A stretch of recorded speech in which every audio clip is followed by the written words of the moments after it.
Welcome to the April 2nd, 2024 meeting of the Greensboro City Council. We are in the Katie Dorset Council Chamber. Let the record reflect that all council members are in attendance. We will begin tonight's meeting with a moment of silence.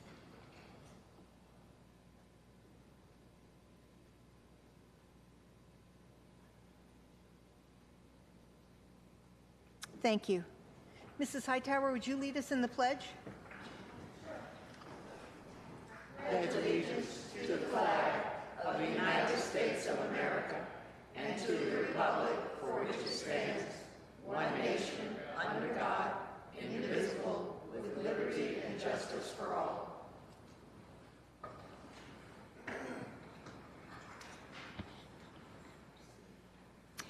The City Council encourages resident input. Public participation is the utmost importance to the City Council. It is the goal of the City Council that the Katie Dorset Council Chamber is a welcoming space and that residents feel empowered to bring issues of concern before their elected officials.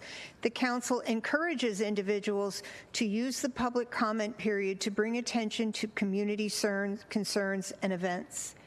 Individuals may sign up to speak to specific consent or business agenda items. The subject will be noted, and if it requires action or requests, the city clerk and/or the city manager will note and provide steps for any required response. The order in which speakers are called is at the discretion of the mayor or the presiding officer. Speakers must be signed up to speak by 6 p.m., and they will be allotted 3 minutes each and may not relinquish any remaining time to another speaker and may speak once during the public comment period. The City of Greensboro is committed to promoting an environment that is free of discrimination, bias, and bullying. Therefore, speakers shall refrain from personal attacks. The mayor or presiding officer has the authority to interpret and enforce the rules of decorum. In order to maintain a safe space for all speakers, members of the audience or speakers from the podium who intentionally disrupt the meeting, engage in egregious or repeat violations, or ridicule other speakers will be given a warning, and if unheeded, they will be removed from the meeting. That person will be suspended from in-person participation for 3 months. In order to preserve their right to free speech, they can attend virtually by Zoom, phone, or submit comments via email. Speakers shall be civil and courteous in their language and presentation. Insults, profanity, and use of vulgar language or gestures or other inappropriate behaviors are not allowed.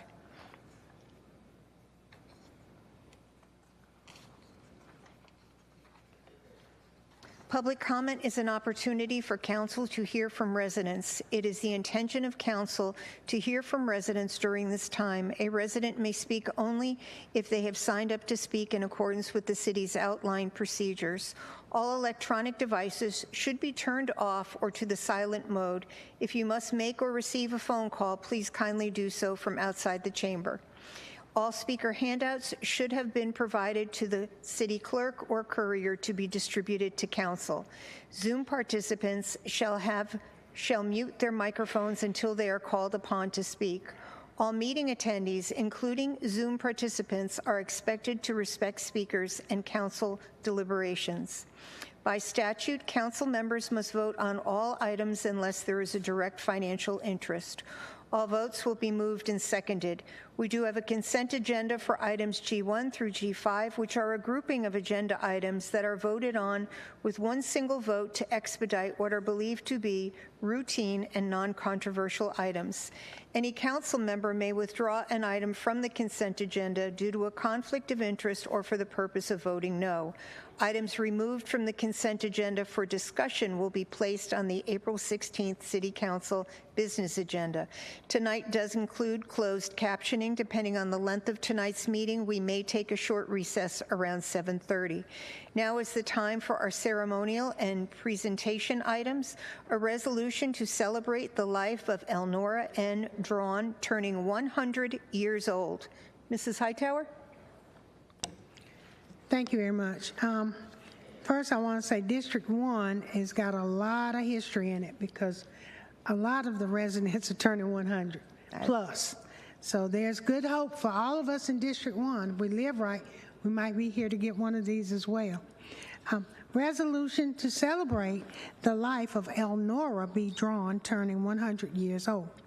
Whereas on March 10, 2024, Eleanor B. Drawn turned the inspiring age of 100, celebrating a remarkable century filled with compassion, strength, and wisdom. Whereas Mrs. Drawn was born in Scotland Neck, North Carolina in 1924, when she graduated from public schools and attended North Carolina Central University, obtaining a bachelor's degree in elementary education. Whereas her journey led her to Georgia, where she worked in the school system for 3 years before returning to North Carolina, where she then graduated from North Carolina Agricultural and Technical State University with a master's degree in education in 1966.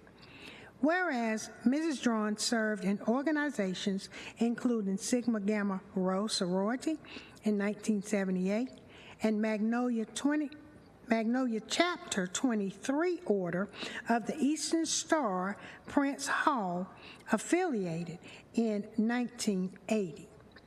Whereas she remained committed to her passion for teaching, joined Alamance Public School System in Burlington, North Carolina, and later transitioned to Guilford County School System in Greensboro, North Carolina, where she retired in 1980 after 32 years of teaching. Whereas her career in education has been an inspiration to others and has embodied the meaning of lead by example. And now, therefore, be it resolved by the City Council of the City of Greensboro that the City Council wishes to express a sense of joy in celebrating this incredible milestone of 100 years of life. Let this resolution honor your journey and the legacy you've created for generations to come. That a copy of this resolution shall be delivered to Elnora B. Drawn as a symbol of the gratitude of the City of Greensboro for her contributions in the community and across the educational field. Adopted this the second day of April, 2024. And if I'd like to move the resolution. So that has been moved by Mrs. Hightower, seconded by Mayor Pro Tem. Council, please vote.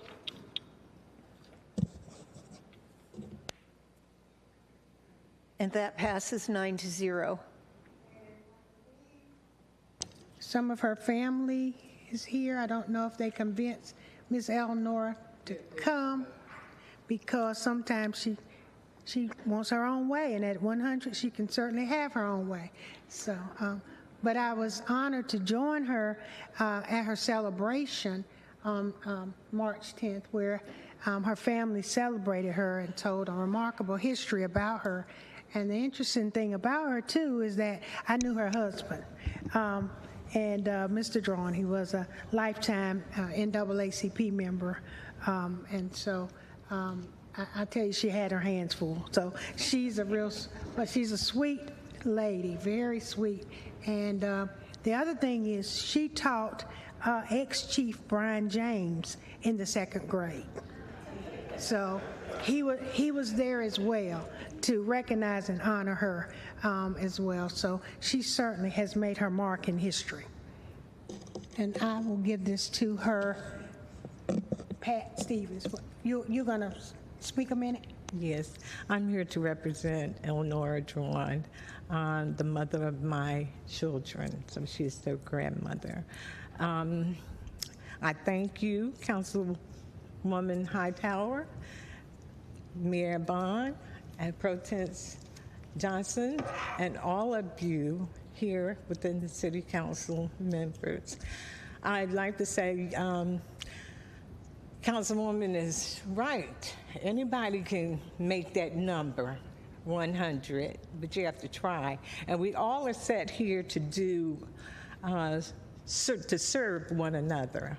You know, you cannot make that number unless you're ready to give up some time and serve. So that's why we were put here on earth, to serve And that is what we need to get started in doing. She's got to jump on us. Thank you. Thank you all. Thank you, Don.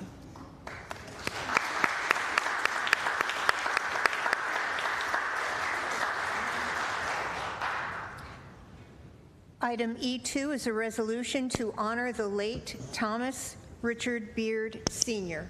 Thank you, Madam Mayor, and I'm going to share this resolution with Mr. Zach Matheny, so he will start. Thank you. I'll say that, as I affectionately called him, Big Tom, I was fortunate enough that he was one of the first people I met when I moved to Greensboro back in around 2000. I think I met Tom 2001 playing golf, something he loved to do.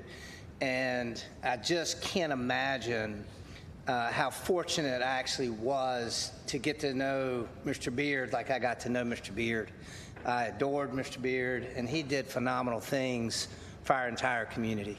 And his family continues to do phenomenal things for our community. And so he's left a phenomenal legacy in Greensboro, and I'm very sad but honored to read. This is resolution to honor the late Thomas Richard Beard, Sr. Whereas on September 21st, 2023, the community lost an outstanding community member with the passing of the late Thomas Richard Beard, Sr. Whereas Mr. Beard was born in Greensboro on October 2nd, 1932, was a proud graduate of Christ School in Arden, North Carolina, attended Davidson College, graduated from Bowling Green Business University, now Western Kentucky University, and was honorably discharged from the United States Army in 1956. Whereas after the Army, Mr. Beard joined his father in the hardwood lumber business, later created one of the most respected hardwood lumber wholesale companies in the world, Beard Hardwoods Incorporated, as the company became a top United States exporter to the Asian furniture industry. Whereas Mr. Beard proudly served at First Presbyterian Church as a deacon and an elder, sang in the church choir for more than 30 years, and made a concerted effort to give back to his alma mater, Christ School, serving many years on the school's Board of Trustees. Whereas he was an active member of the Kiwanis Club of Greensboro, the Greensboro Country Club, and served on the board of the River Landing Retirement Community. Whereas Mr. Beard served on many industry boards, including the National Hardwood Lumber Association, Appalachian Lumbermen's Club, the Appalachian Hardwood Manufacturers Association, the North Carolina Forestry Association, North Carolina Export Council, and the North Carolina Ports Advisory, and many, many more as well. Mr. Beard loved golf and was very proud to have hit a hole-in-one at the age of 72. Now, therefore, be it resolved by the City Council of the City of Greensboro that the City Council wishes to express its sense of gratitude and offer its condolences to the family and friends of Thomas Richard Beard Jr. Sr. The legacy he leaves will be remembered by the residents of Greensboro. That a copy of this resolution shall be delivered to the family of the late Thomas Richard Beard Sr. as a symbol of the gratitude of the City of Greensboro for his contributions to the community. Adopted this the second day of April 2024. And Madam Mayor, I would like to move it, and I believe Mr. Matheny would like to second it. And I do want to say, you know, I had the privilege of attending his funeral, and I cannot tell you the hundreds of people that were at that funeral because he was such a highly respected person in this community. And, you know, we certainly give you all our love. Thank you. Council, please vote. And that passes 9-0. And if someone, the family would like to come up and say a word or two? Yeah, please. Yeah, let's go.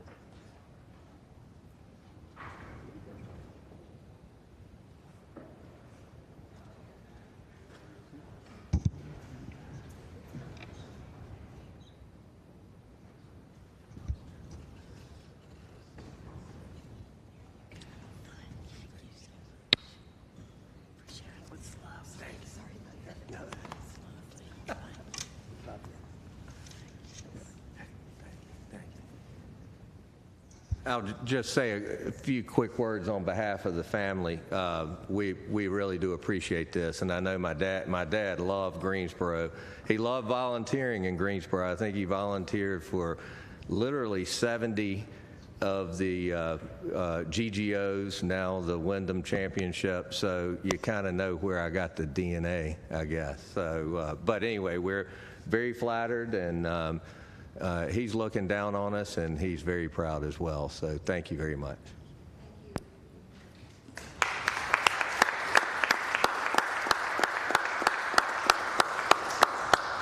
Item E3 is a resolution to honor the memory of the late Marie Cruz Harris.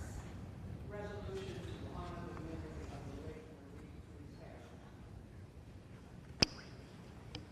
Resolution to honor the memory of the late Marie Cruz Harris.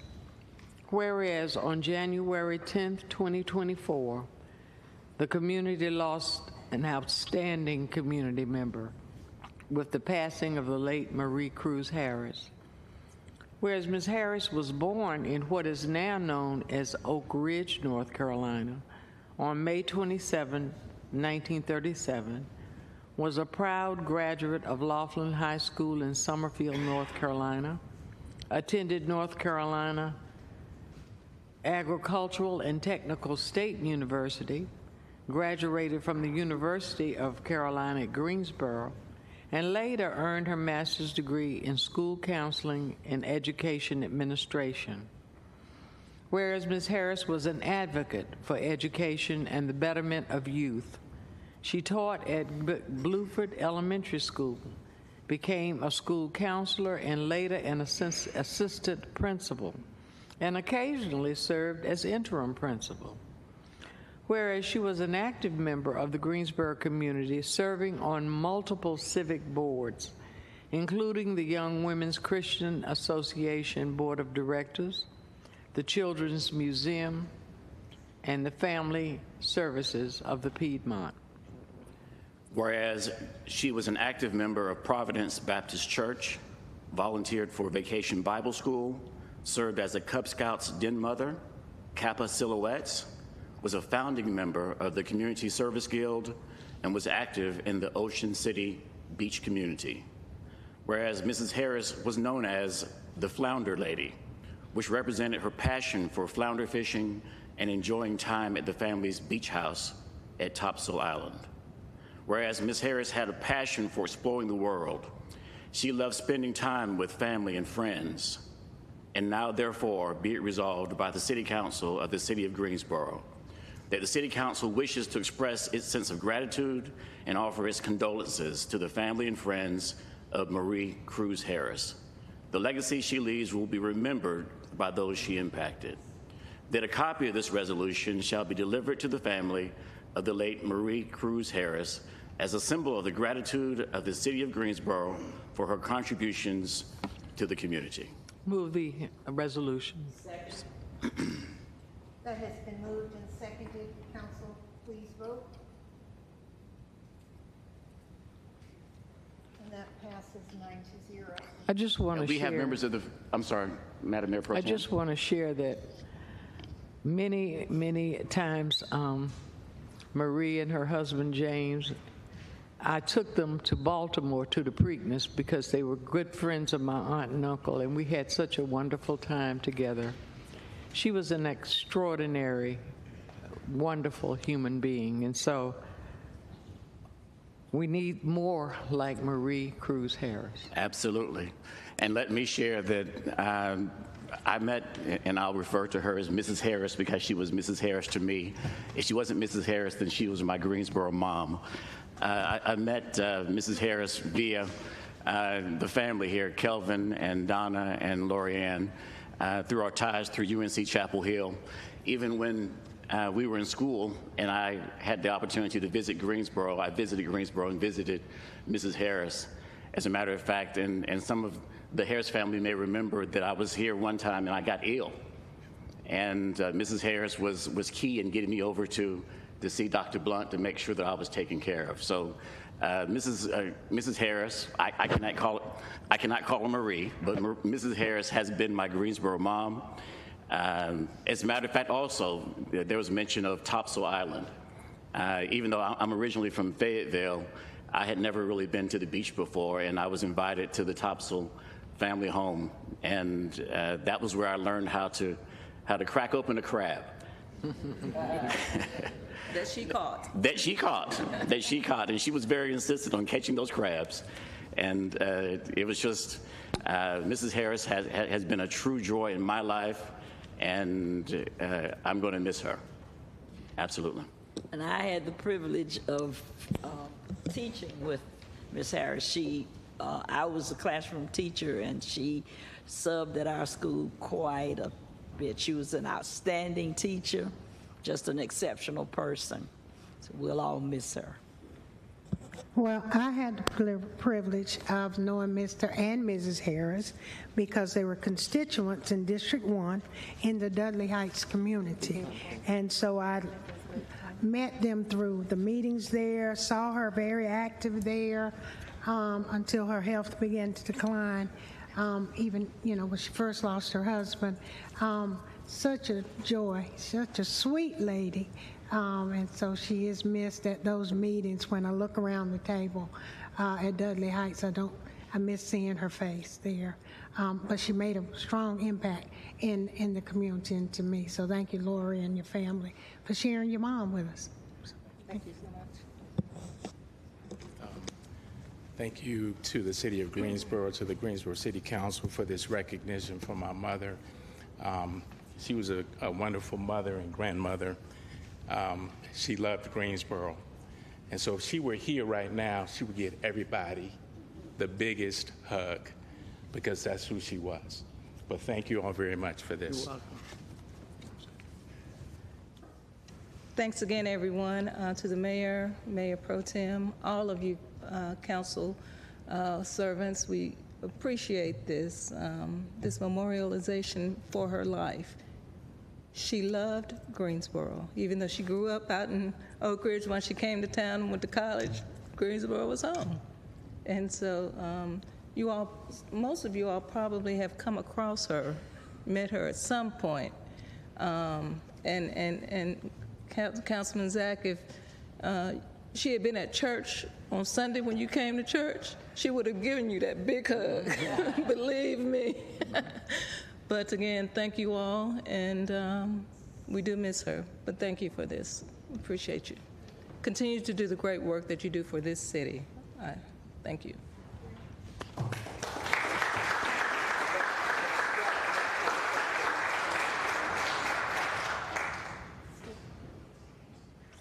right, we are going to move to item E5 to maybe give the Dansby family. Madam Mayor, someone has arrived now. They're in the council chamber? Yes, ma'am. Okay. So item E4 is a resolution to honor the memory of the late David Mozart Dansby Jr., and it'll be read by Mr. Holston, Mrs. Hightower, and Mayor Pro Tem Johnson. Thank you, Madam Mayor. And I will begin the resolution. Resolution to honor the memory of the late David Mozart Dansby Jr. Whereas on January 22nd, 2024, the community lost an outstanding community member with the passing of the late David Mozart Dansby Jr. Whereas native to Greensboro, Mr. Dansby was born on July 1, 1939, took to social activism, was intricate in the integration of the Greensboro Public Library, and coined the phrase, passion fuel. Whereas Mr. Dansby graduated from Dudley High School in 1957, from the University of North Carolina at Chapel Hill with a Bachelor's of Arts degree in political science, and became the first African American to receive an undergraduate degree from the University of North Carolina at Chapel Hill. In 1961, Dansby enrolled in UNC Chapel Hill School of Law, received a law degree, and was admitted to the North Carolina State Bar in 1964. Therefore, and thereby, he became the first African American to receive 2 degrees from UNC Chapel Hill. Whereas while a student at UNC Chapel Hill, he led efforts to desegregate the campus, joined picket lines to protest segregated restaurants and movie theaters in Chapel Hill and Durham, participated in efforts to create the Student Nonviolent Coordinating Committee at Shaw University in Raleigh, supported action to desegregate NC Memorial Hospital in Chapel Hill, and was a charter member of the UNC Chapel Hill chapter of the National Association of the Advancement of Colored People, NAACP, where he served a term as president. Whereas during his senior year in law school, Mr. Dansby was arrested for trespassing in a restaurant that did not serve blacks, persevered while being repeatedly threatened for his activism until restaurants, theaters, and other businesses began accepting African American customers. Whereas, in the summer of 1963, Mr. Dansby served as Associate Director of the Voter Registration Project in Nashville, Tennessee. Whereas, he was instrumental in advocating for African Americans to be hired in the Public Defender's Office in Guilford County, participated in the defense of the Wilmington 10 activist Ben Chavis, and assisted the Greensboro Public School cafeteria workers' strike. Whereas, he served 2 terms as president of the Greensboro branch of the NAACP, worked to reduce police misconduct, and campaigned for a library in a predominantly African American area of Greensboro. Whereas Mr. Dansby received an Unsung Heroes Award from the International Civil Rights Center and Museum, was featured in the civil rights documentary Majority of One, and in UNC Greensboro's Unsung Heroes of the Civil Rights Movement. Whereas Mr. Dansby was the recipient of numerous awards, including the UNC Black Pioneers and the UNC Black Alumni Lifetime Achievement Award, the Greensboro branch of the NAACP George C. Simpkins and John B. Irvin Award, the Burlington County branch of the NAACP Volunteer Attorney Award, the Caleb Temple Shriner of the Month, was inducted into the James B. Dudley High School Education and Sports Hall of Fame and Distinction, and received the Dudley Alumni Association Incorporated Humanitarian Award. Whereas Mr. Dansby enjoyed sharing his love and time and wisdom with his family, they inspired his hope in better for future generations. Whereas he will be remembered for his selfish commitment to fair and equitable justice, for being a trailblazer in the civil rights movement. And now therefore be it resolved by the City Council of the City of Greensboro that the City Council wishes to express a sense of loss and offer condolence and sincere appreciation and gratitude for the years of dedication to community service by David Mozart Dansby Jr. The legacy he leaves will be remembered by the residents of Greensboro and nationally for his activism.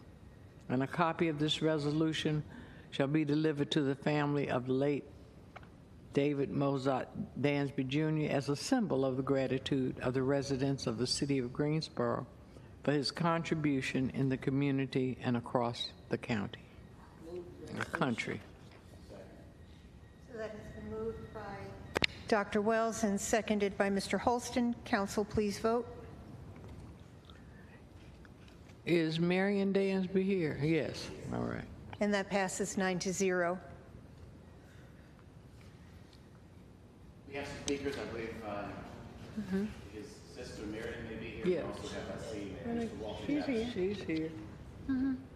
Mary, you can come up if you want to have some words. Get the resolution.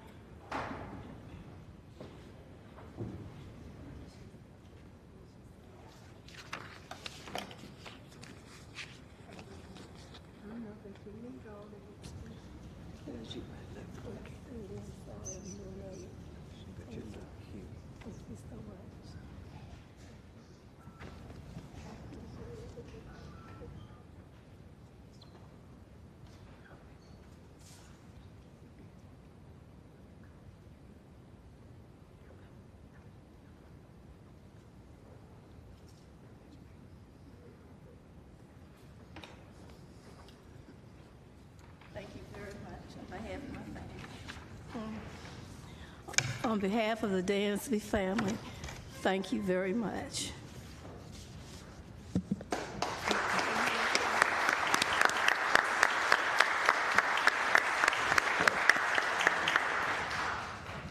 I just want to say, of course, I know Mr. Dansby from, of course, where, the NAACP, but also because every time you met Mr. Dansby, he would always ask you, what have you read?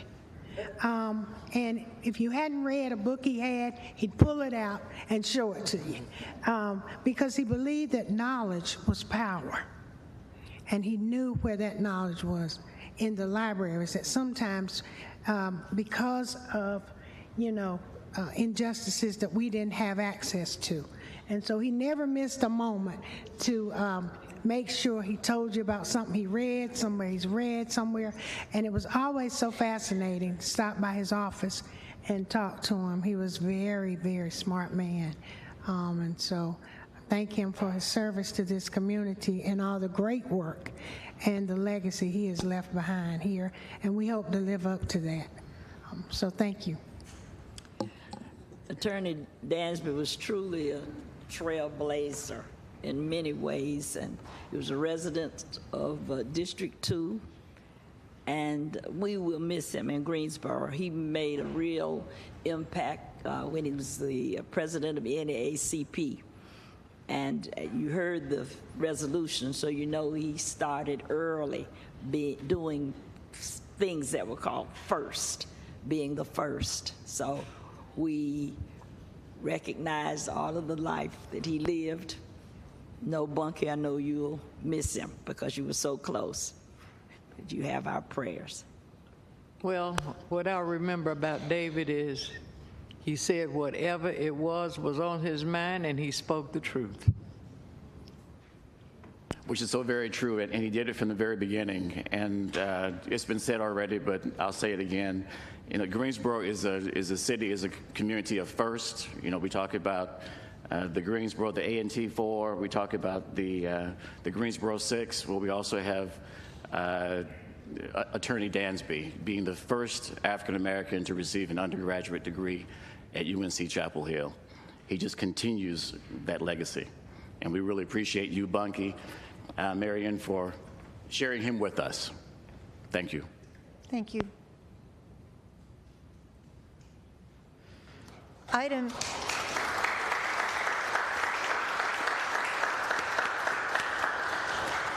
E5 is a resolution to recognize April 6th through 12th, 2024 as the Week of the Young Child. This will be read by Mrs. Thurm and Mr. Matheny. Whereas research shows the importance of brain development from birth to age 5, showing this is a vital time that a child's brain develops more than any other time in life. Whereas early childhood development has an impact on a child's ability to strive for excellence and build strong skills. Whereas children's cognitive, physical, social, emotional, and language and literacy development are built through positive interaction with adults, peers, and their environment. And whereas high-quality, accessible early care and education programs support children's development, allow parents to work, and keep local economies moving. Whereas the City of Greensboro's essential early care and education professionals have sacrificed and persevered to serve children and families during times of solace and times of bliss, whereas these hardworking educators and administrators make a tremendous impact on the lives of the children and the families of the City of Greensboro and deserve thanks and recognition. Whereas the City of Greensboro recognizes and celebrates the people, organizations, and programs committed to providing early childhood education and services to the families of our community. And now, therefore, be it resolved by the City Council of the City of Greensboro that the City Council wishes to recognize April 2024 as Month of the Young Child and April 6th through the 12th, 2024 as Week of the Young Child in the City of Greensboro and commend its observance to all residents. Adopted this the 2nd day of April, 2024. Second.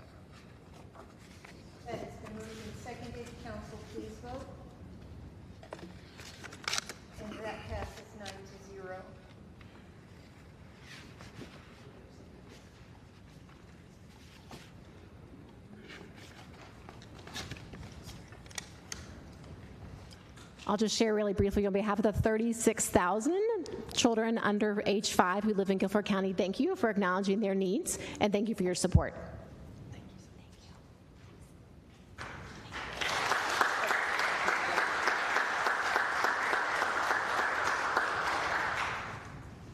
And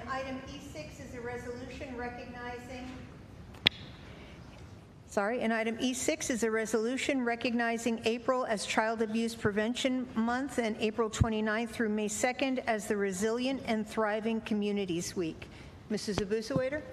Thank you, Madam Mayor. And before I begin, everyone may already know what all the pinwheels are for, and Dr. Kelly Graves can go into more detail, but it's to have the wish that every child has a happy childhood and that they are free from abuses and that they can live their lives and just be children. So that's the reason the pinwheels. And there's one for every council member, I believe, so we will do that at the end. Whereas resilient and thriving communities are vital to our state's future health, success, and prosperity, to ensure a strong foundation for everyone at all ages and stages of life. Whereas the science is clear that resilience is built and that communities and systems play a key role in promoting safe, secure, nurturing environments for all. Whereas adverse child and life experiences, adverse community environments, and adverse climate events impact overall quality of life and well-being of an entire community. Whereas the Resilient Guilford Network, coordinated by the Kellen Foundation and the City of Greensboro, partner with dozens of agencies to collectively work to build safe, secure, and nurturing communities. Whereas investing in policies, programs, and strategies that address adversity and strengthen community resilience is essential to the health of our community. Whereas the City of Greensboro encourages individuals in all sectors, public and private, early childhood through post-secondary education, faith-based organizations, healthcare systems, justice systems, social service systems, businesses, and elected leaders to collaborate to strengthen our communities. And now, therefore, be it resolved by the City Council of the City of Greensboro that the Greensboro City Council recognizes the month of April as Child Abuse Prevention Month and April 29th through May 6th as Resilient and Thriving Communities Week, and commend its observance to all citizens. Adopted this the second day of April 2024. And Madam Mayor, I would like to move that resolution and invite Dr. Kelly Graves up. Second. I have that Councilmember Thurm seconded. Okay, so that was moved by Mary Kay and seconded by Mrs. Thurm. Council, please vote. And that passes 9-0.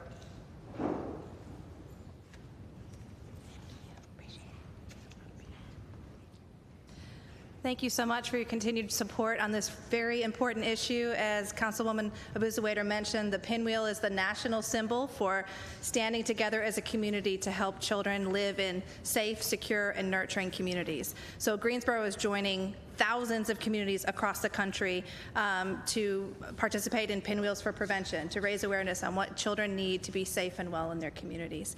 And so Pinwheels for Prevention, the pinwheel is the national symbol for that effort. So thank you so much. And it's so needed. We've seen an almost 80% increase in open assessment cases since last year alone, with over almost 6,000 calls for investigation for child abuse in 2023. Almost 4,000 of those were accepted for investigation, and we know statistically we can look at 3 to 4 times that of actual incidents in the community. So the need is great, and the only way we can tackle this is together as a community. So thank you for being part of that effort. And if anybody needs pinwheels, let me know. We have pinwheels. We're hoping that everyone plants them in their yards, businesses, offices, porches, etc., to say that we stand together as a community against child abuse. So thank you very much. Dr. Graves, how would somebody reach out to you if they wanted pinwheels? KellenFoundation.org is our website, and you can also email me directly at Kelly, Kelly, at KellenFoundation.org. Thank you. Thank you. Thank you.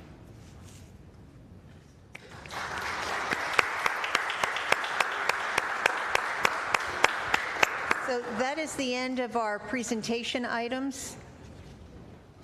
We'll give a few seconds for the council. Thank you so much.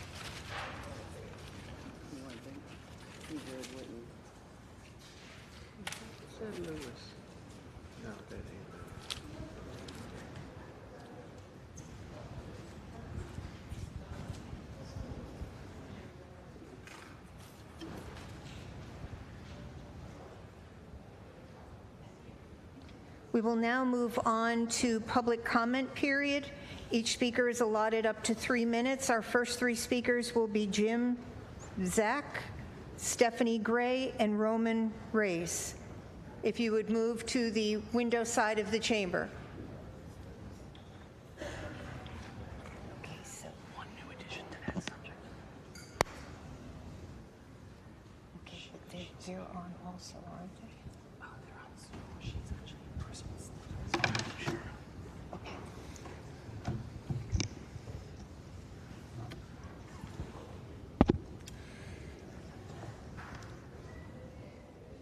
If Good you would just evening, give us your name. Mayor Vaughn, Mayor Pro Tem Johnson, council members, city officials, and guests. My name is Jim Zeitz, and I represent the American Legion Department of North Carolina, and more importantly, Henry K. Bertner, American Legion Post 53, Greensboro's oldest American Legion post. Recently, Post 53 hosted the divisional round of the American Legion High School Oratorical Speech Contest. The Oratorical Contest, which exists to develop deeper knowledge and appreciation of the U.S. Constitution among high school students. Since 1938, this program has presented participants with an academic speaking challenge that teaches important leadership qualities, the history of the nation's laws, the ability to think and speak clearly, and an understanding of duties, responsibilities, rights, and privileges of American citizenship.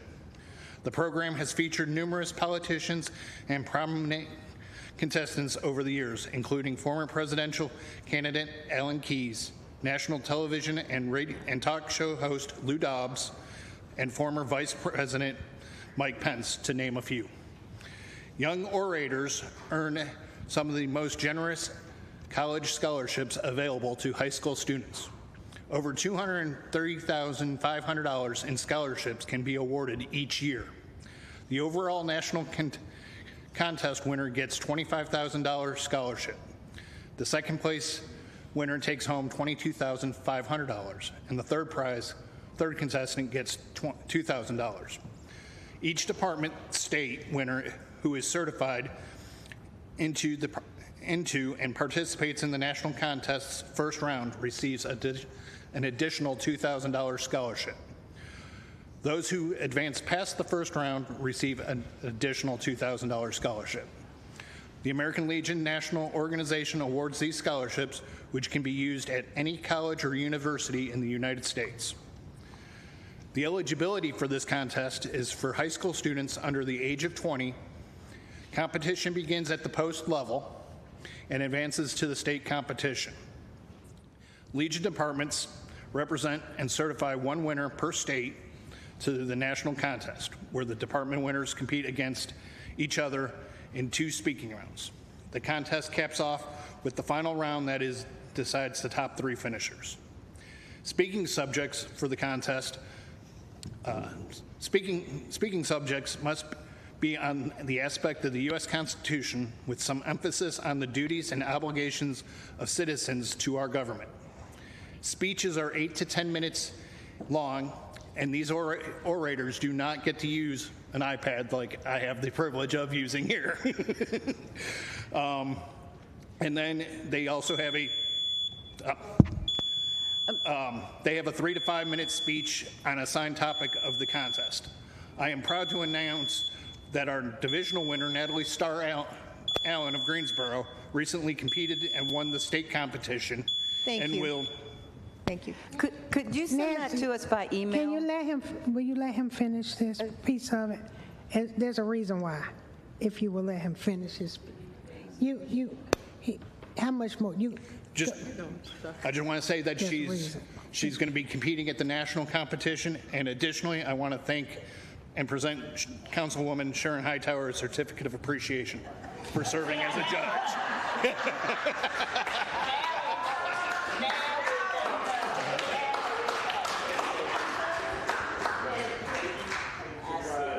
Yeah.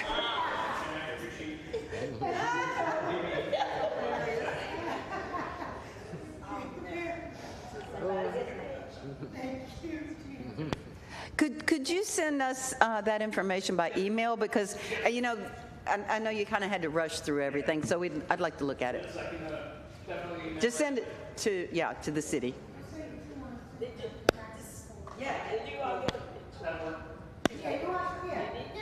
You know she want a picture. Come over a little.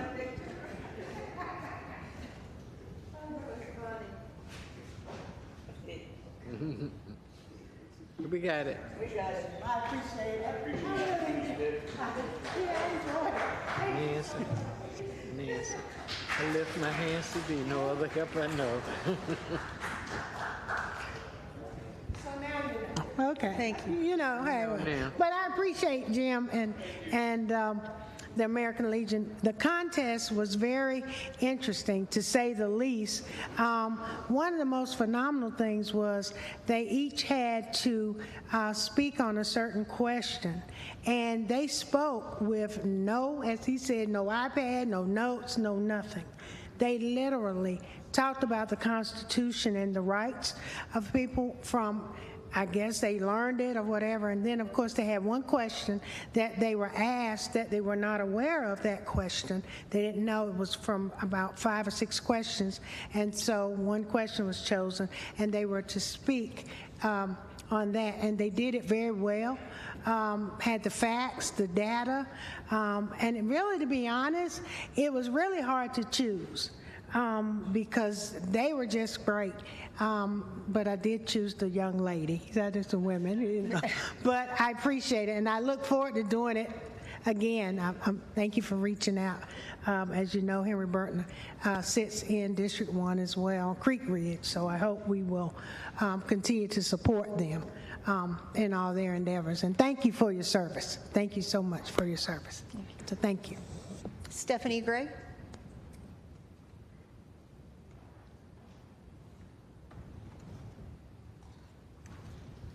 Thank you, Mayor, and the members of our City Council for your service to the beautifully and widely diverse residents of our historic civil rights college town and cultural city. Putting our needs first in every decision you make is the essence of public service, and then I've often been very proud of the people who have served this city when doing exactly that. I've lived in Greensboro since 1988 and have been a frenetically active member of the performing arts community since my arrival as an undergrad. I moved to New Jersey in 2017 when my father passed, but I moved back in 2022 because my arts community is in Greensboro. The racial, ethnic, and social demographics in Greensboro represent the closest thing to heaven on earth in a United States city. Certainly nowhere in New Jersey holds a candle to the citizenry of Greensboro. When I returned, I instantly began to speak to arts leaders about the Master Arts Plan. I learned about Raleigh's Master Arts Plan in 2016 at the North Carolina Theater Conference's producers gathering, and I saw how beautifully it was working. Large, medium-sized theater companies and baton-twirling performance artists were all so happy. They all worked together and helped one another, and every organization and artist thrived. So when I learned that Greensboro, my fair city, had created a similar plan, I was over the moon. Finally, the tensions and confusion between the Arts Council and City Arts could be navigated, and funding resources could be managed effectively, helping organizations and artists thrive, just like in Raleigh. But what I learned from downtown arts leaders is distressing to me. Both City Arts, Creative Greensboro, and the Arts Council told me that the Master Arts Plan excludes the Arts Council. Therefore, the Master Arts Plan is not a master plan. I've learned that City Arts has been giving large grants to dozens of independent artists, and I was thrilled about that, especially for the artists, so go get your money. But when I asked who these artists were and what projects were being funded, no one could tell me. They sent me to their website, but they're not listed on Creative Greensboro's website. The City Art folks brag about having no restrictions on the funds, so there's no accountability. They were proud to send me their annual report report, and all I saw was a bunch of big numbers with no explanations. So I spoke to the Arts Commission, and I told them all of this. I talked to the very exciting Jackie Boone, and I told her all of this. The need for transparency and accountability. After all, it's our money. But the Arts Town Hall meeting 2 weeks ago was nothing but a controlled PowerPoint sales pitch touting the same empty platitudes. Theater professionals left that meeting angry because their very similar questions were continually dismissed. There was a time when Greensboro and Winston had a theater rivalry, and it was formidable. Today, Winston is running rings around us, but Greensboro was competitive for a long time before the Triad Stage dudes came to town. There was once upon a time even an artistic director at the Barn. They produced actual plays. 2 large community theaters with professional level talent performing in the Carolina Theater, which was owned by the Arts Council, making that possible. Oh, can I keep talking? I don't know. Stephen G. and Hall Parrish created small plays with professional paid actors for a loyal audience in the little stage of the Little Broach Theater. And now big old Community Theater of Greensboro's been squeezed into that little space, and they can't grow their audience because the auditorium only has 60 seats. If there's more, you can email it to us. Yeah. Or leave your comments with the Courier. Okay, I will. Thank you. Thank you. That was nice. Roman Reyes, followed by, on Zoom, Juliana Ganem, Yara Youssef, and then in person, Aya Abdelaziz. Well, good evening. I'm here again, as I've been at almost every one of the public forum meetings. And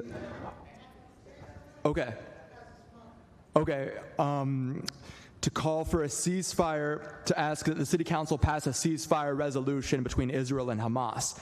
Look, I'm here because I believe in the idea of local governments and city councils as legitimate representatives for the voice of the people. I believe the level of government closest to the people is an appropriate outlet to voice support for a ceasefire, because just like the Palestinians of every other city that has passed a ceasefire resolution, the Palestinians of Greensboro, suffering very real consequences from an indiscriminate, unjust war and the bias it's created, are their city's constituents. They're your constituents. When their families hurt, like yours, Mary Kay's, there's hurt in Greensboro. When freedom of expression is chilled and people have to fear losing their jobs due to speaking out for Palestine, or they fear discrimination, that's a very local issue. And frankly, not everyone seems to agree, because there have been some times when it seems like members of the council think that this is trivial. But it's more serious than ever, and it's more important than ever to use every outlet to combat the misinformation circulated about what's been done to Palestine.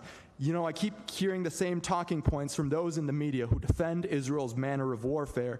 They say that they're launching a targeted war, that they care about civilians, and that all the casualties are exclusively the fault of Hamas, that Israel just finds itself in a war it doesn't want.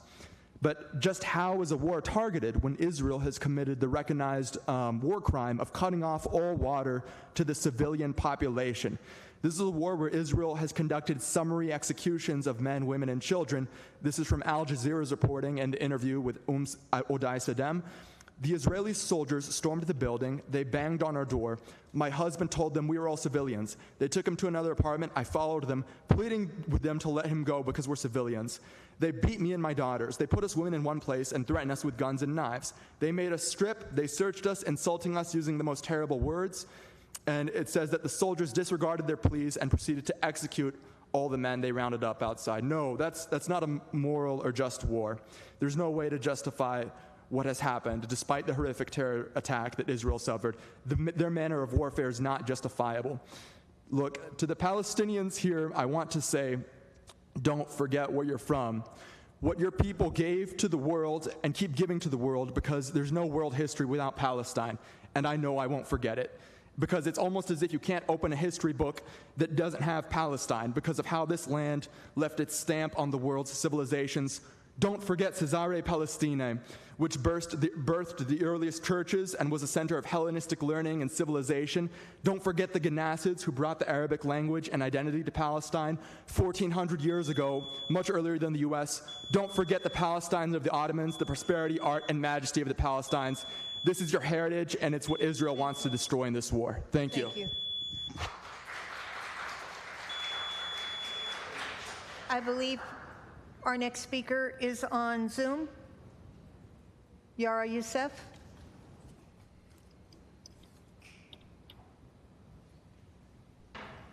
I believe Juliana was before me.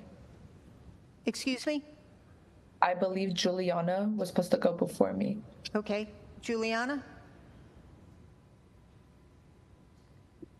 Can you guys hear me? Yes. Okay. All right, Juliana Ganem, starting off, Mary Kay, I'm not sure exactly when and why you decided to pit yourself against us when we should be and were both once fighting for the same thing, which is the total liberation of Palestine. Last meeting, you tried to shame and discredit us, the only Palestinians in the room, insinuating that since we haven't specifically visited Jabalia refugee camp that we can't care about the genocide of our own country. Are you crazy? Are you implying that you have to have visited Palestine to be against genocide and murder? Well, you'd be dead wrong. All it takes is a little humanity. You keep saying, I don't want a ceasefire. I want an end. Two things to that. One, no one asked what you want. This isn't about you, or your husband for that matter. This is about the people in Palestine, the Palestinians being massacred right now, those who are dying and begging us for a permanent ceasefire. We speak for them. And secondly, an end to what? What do you want an end to? The genocide? The occupation? Can you even say those words? Or does that cross the line for your colleagues? Is that too far? Last meetings, I showed you all pictures of starving children and asked you guys to demand that necessary life-saving aid stop being blocked by Zionist terrorists, and yet you went on to blame us, saying that your husband's family is eating animal food to survive, as if that's some sort of gotcha moment for us. We know that. Our families are starving too. That's why we're here. Your words, we don't want a ceasefire, will go down in history and not in a good way. You have repeatedly failed Palestine and all Palestinians. All of you have. Remember that. Zach, your childish rant last time made it clear that you're just a raging racist who only sees Hamas as the issue, not the oppressive apartheid Israeli regime who has murdered and injured millions of civilians in 5 months alone. You brought up the fact that there are two sides to every story at the stupidest time, as I had just shown the comparison in deaths from this genocide. 1,139 Israelis killed compared to 33,237 Palestinians killed. There are your two sides. Now what? Still won't admit it's a genocide? One side has the highest funded and most advanced military in the world, and the other side has no military, let alone food to eat. The only thing you said that I will agree with you on is that, yes, you are extremely uneducated. So next time, especially after directly admitting that, try keeping your mouth shut and listening instead. You might actually learn something. Moving on. The U.S. finally abstained from single-handedly blocking a ceasefire resolution from the UN, meaning our public pressure is finally getting to them. No thanks to you all, of course.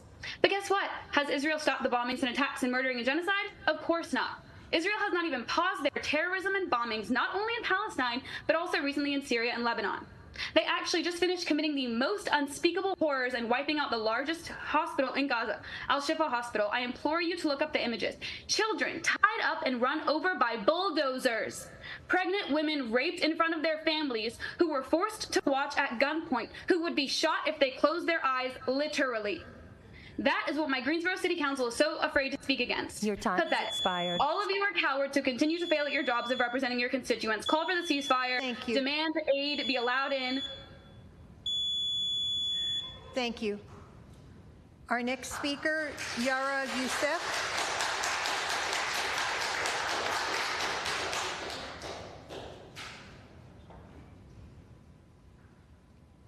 Can you hear me? Yes.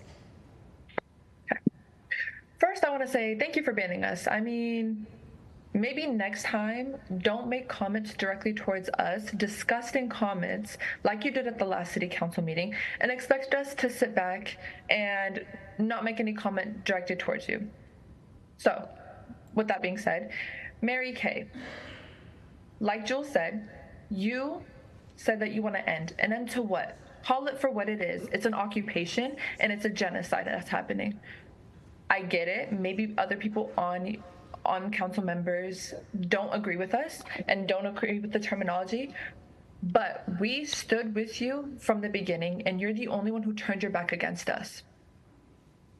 Zach, you stated last time that the history goes back hundreds of years. I'm glad that we both understand that the history is not only starting from October 7th. So we admit that it's over 100 years. So now that we've clarified that, how about we recognize that Hamas does not represent all Palestinians? So Hamas, who is resisting their occupiers, commit an action that you do not agree with, maybe target Hamas specifically.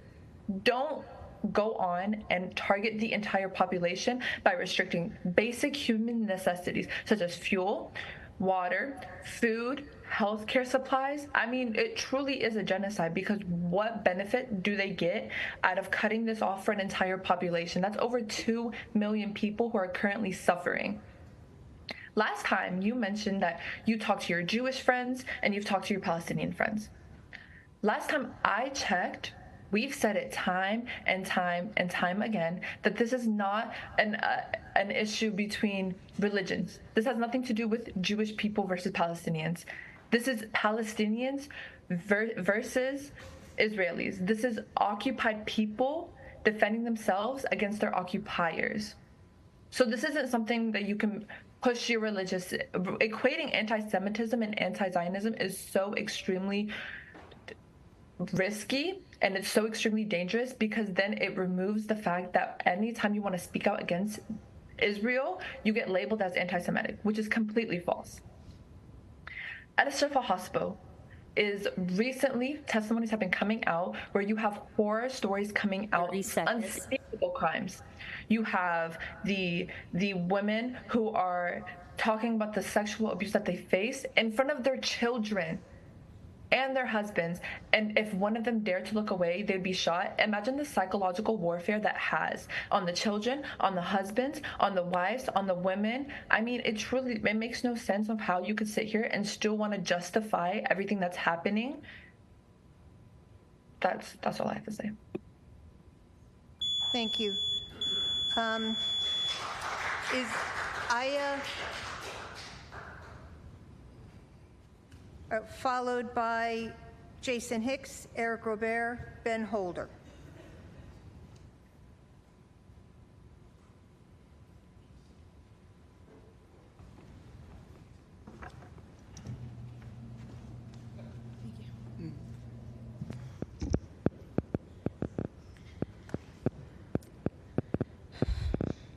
What more is there left to say that has not already been said? In this chamber, over the last few months, people of different faiths, races, and backgrounds, from healthcare workers to students, have spoken and advocated for Palestinians' right to live without being under Israeli bombardment and siege. Since the first time we came to these chambers, we have continued to witness live in real time the worst crimes and massacres committed by Israel every day. Each image and videos that have came out are more disturbing and soul-crushing than the last. Currently, Palestinian Muslims are observing Ramadan under these conditions. Palestinian Christians, the oldest Christians, are being ethnically cleansed and slaughtered by Israel in Gaza and had to celebrate Easter in churches that Israel continues to bomb. But the key takeaway is that Israel forces carry out these atrocities against Palestinians because they are protected and funded by the U.S. government.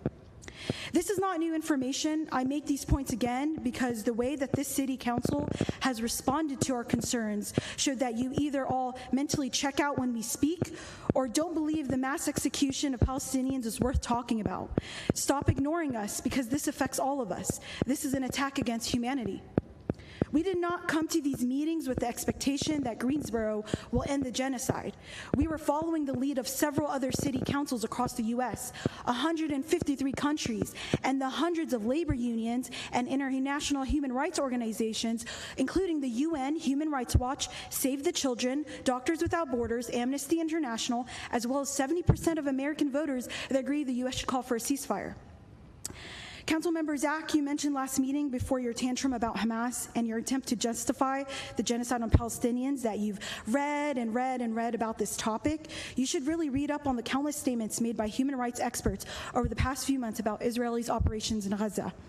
I can't say that I'm surprised about your stance, Mayor, since you publicly posted your solidarity 6 months ago and yet refused to acknowledge the Palestinians killed. And next time, Mary Kay, when you try to discredit and humiliate us by asking if we've ever been to Jabalia camp, remember that you do not need to be Palestinian or have ever visited Palestine or Gaza to be against the killing, starvation, destruction, displacement of Palestinians from their land. A statement that you all have repeatedly mentioned is that there are two sides to this. You are all so correct. I agree that there's two sides to this. You either are against genocide or you're for it. You're either for Palestinians, you either see Palestinians as humans, worthy of life, or you don't. You either support the killing of 13,000 children or you don't. You either are for the destruction of hospitals or against it. You either agree about starving millions of people or you don't. You either represent what the people want or you don't. City council members, not only have you turned your back on Palestinians in Gaza, but you have turned your back on this community. You have failed to fulfill your ethical responsibilities and moral obligation to use your platform to be against genocide, oppression, and injustices, no matter whom it's toward. Thank you. Free Palestine.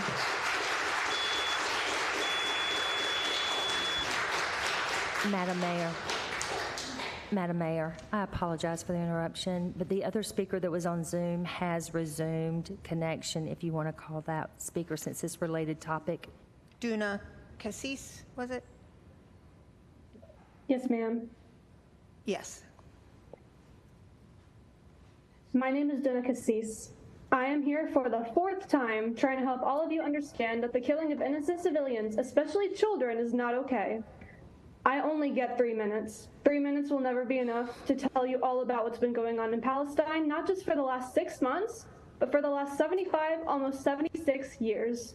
I can tell you guys are tired of us coming here, but the people in Palestine are tired of living through this genocide and dealing with political leaders who are taking little to no action and can't even call for a ceasefire, which, as I keep saying, is literally the bare minimum. Councilmember Mary Kay, I have heard your previous statements, and I know that you want an end to the occupation, not just a ceasefire agreement. We've heard you the previous times. So why don't you create a resolution that calls for an end to the illegal occupation? Also, I have actually visited multiple refugee camps throughout Palestine, and I've actually seen the people struggling, just FYI. But the thing is, you don't really have to be anything other than human to stand with the people in Palestine, to stand against the ongoing torture and occupation. In addition to this, we know and understand that your husband is Palestinian, but neither of you represent all of Palestine, which means that just because you guys are not in favor of a ceasefire doesn't mean you should disregard the fact that there are millions of people in Gaza who have been begging for a ceasefire for almost 6 months. And Councilmember Zach, listen up. This is not a both sides conflict between Palestine and Israel. This is about the fact that Palestinians have been facing illegal occupation, bombardment, apartheid, and genocide for the last 75 plus years. This whole thing did not start on October 7th. Also, what in the world can be used as an excuse for killing innocent children that are absolutely defenseless? And why on earth do you think that is okay to punish an entire region by keeping it as an open-air prison and not letting civilians, and I repeat civilians, from entering and exiting the area, as well as blocking any form of humanitarian aid to people who are being starved to death, and continuing to carpet bomb the whole entire Gaza Strip, including the areas that have been deemed as safe, particularly in the south? For the last couple of weeks, Al-Shifa Hospital, and I repeat, a hospital, has been under attack, resulting in people being physically tortured and killed, bodies being tied up and even bulldozed, sexually assaulting a bunch of women, burning the buildings of Al-Shifa complex, leading to hundreds of dead bodies surrounding the complex, with even random limbs and body parts laying around that get consumed by stray dogs and other animals. And here's the thing, if this stuff disturbs you, good. It should, because it disturbs us every single day, and the people living in Gaza are frustrated with having to live through this all the time. Many people will no longer have a home to live in, a school to go to, a family to take care of them, and instead will continue to live through constant fear. On top of all of this, people in Gaza are being starved to death. They aren't starving, they're being starved. People have resorted to eating grass, and people have even drowned from trying to catch aid being airdropped that landed in the sea. A Palestinian mother had gone to find food for her family, and when she returned, her entire home was destroyed, and all of her family members were killed. Now tell me, what is an excuse for this? What will it take to convince you guys that killing of innocent civilians, especially children, is not okay? Free Palestine.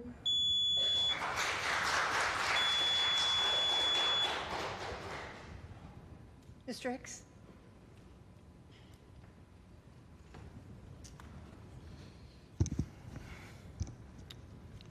Good evening, council members. My name is Jason Hicks. I appreciate the opportunity to speak tonight, even though I think that some of you voted for these rules, which I think it makes it a little more difficult for folks to come up and engage.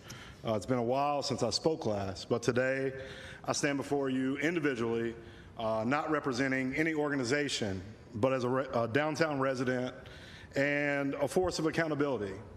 I'd like for you to look around you and think between the homicides, the whitewashing of downtown, the lack of resources in East Greensboro, the intentional closing of black nightclubs, and over 15,000 evictions last year, that the city is in a state of decay. The decay of trust, the decay of hope, the decay of our once proud city and community. Month after month, people come up and come to speak to you all, their elected officials, and there the majority of you are what I would call smug, on your phones, waiting for the 3 minutes to be up. Even your thank yous are disingenuine. The majority of you have turned a blind eye to the suffering of your constituents, all while lining your pockets and feeding your insatiable hunger for power. I don't really care what grown-ups do consensually, but I am concerned about the city's disparity in administrating punishment. Regarding the Taiwo fiasco, Mayor Vaughn stated multiple times that others had been fired for similar offenses. And I'll be brief in this, but allegedly, a black assistant city manager under Ed Kitchen was fired or forced to resign for having an affair with a legal secretary. It was clear to most that his dismissal was not due to a trash can cleaning controversy. A white assistant city manager was caught having an affair, allegedly, with one of his subordinates in HR, while her husband worked for field ops. That person is right here in the room, right now. Allegedly, a white finance director was caught literally pants down, copulating on a sofa in his office. And guess what? It was okay. He eventually married her, so of course, he did not get fired. And then there is the Taiwo fiasco, and I'll admit that 300 pages of text messages is a little much. But in summary, to be clear, the two black men were forced out while the two white men thrived. And I've heard that you all have found a new city manager, and I'd like to congratulate you. And Zach, I hear you're going around saying that that was your idea. And from what I hear, you know, I get that, because you'd do anything to make sure you remain in power.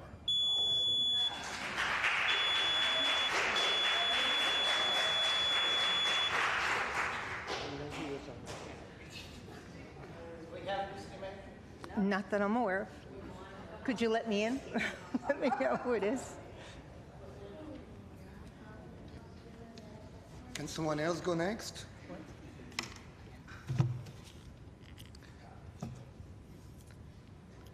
Good evening, council members.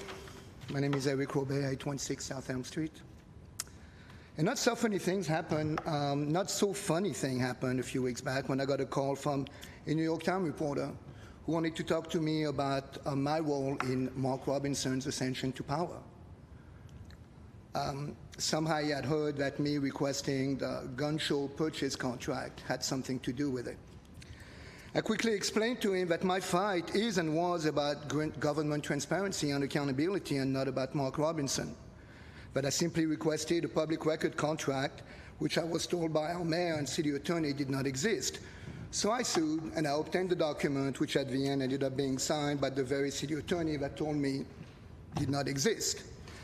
But I digress. Anyway, we agreed that maybe he needed to go back a little bit more, and hallelujah, I was no longer the catalyst for Mark Robinson, but our dear Mayor Nancy Vaughn may have been. The mayor's repeated covert attempts at circumventing federal and state law essentially were the catalyst for Mark Robinson. So that was a close one, but congrats, credit to where it's due. Congrats, Madam Mayor, on the making of your next governor. Anyway, talking about circumventing state laws, when I asked Speaker Moore's office to help me clarify the laws pertaining to special districts and public records, Moore's legal counsel told me, and I quote, "Mr. Robert, with all due respect, the law is very clear. General Statute 132. The law is very clear. Special districts are subjected to public record, and the city of Greensboro is choosing not to follow the law." So, that being said, This is exactly what happened when you got a sitting council member that is also the head of a almost fully funded taxpayer nonprofit. And I am one of those taxpayers. And I am here to tell you that I resent this setup, and I denounce it. I would like to attend the meetings of the organization that is supposed to represent me. I would like the meeting minutes, and if any of you right now think that my request is unreasonable, please stop my clock and explain to me why. Why, as a taxpayer who pays an extra tax to fund Zach Matheny's salary, why I don't have the right to attend meetings or get meeting minutes. As you all advocate for transparency, please, if you have any answer as to why I am not allowed to attend those meetings. Again, DGI is funded almost entirely by taxpayers' money. And yet, it's all opaque. I cannot get one document. Even when I ask for the $9.90, I'm asked to go to some Starguide and have to pay money just to be able to have access to it, which should be unacceptable to you. It's not okay. It is not okay. Thank you.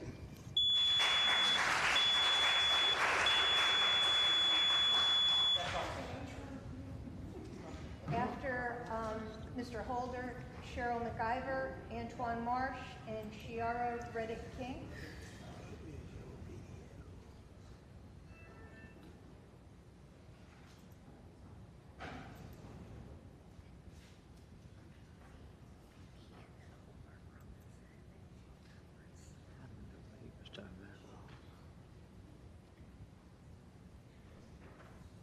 You need to say something. Okay, if you ain't running them, don't say anything. Ben Holder,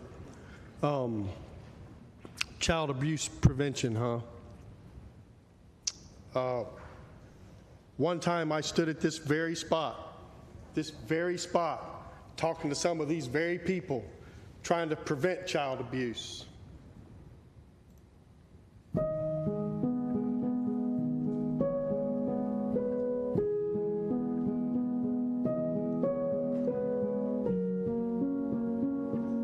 There's one that is the halfway house is on Glenside Drive. The group home is in the Eastern Division. In the past 3 years, that one group home, just the one he owns, has called the police department over 40 times. In one of those calls, Ms. Johnson, there's a kid who has snuck and used the phone and said they pulled a nightstick out on him. That's child abuse.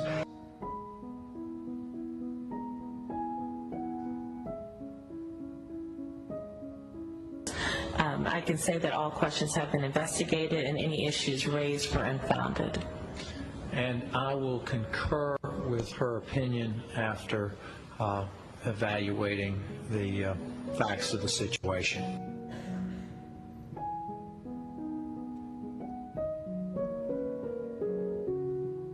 The state determined that on May 20th, client number 2, the victim, told licensee number 1 and number 2 he was, quote, touched inappropriately and sexually assaulted by former staff number 11 on 2 separate occasions. Along with the client's mother, they questioned him extensively, stated they did not believe him, and did not report the allegations to law enforcement or Child Protective Services.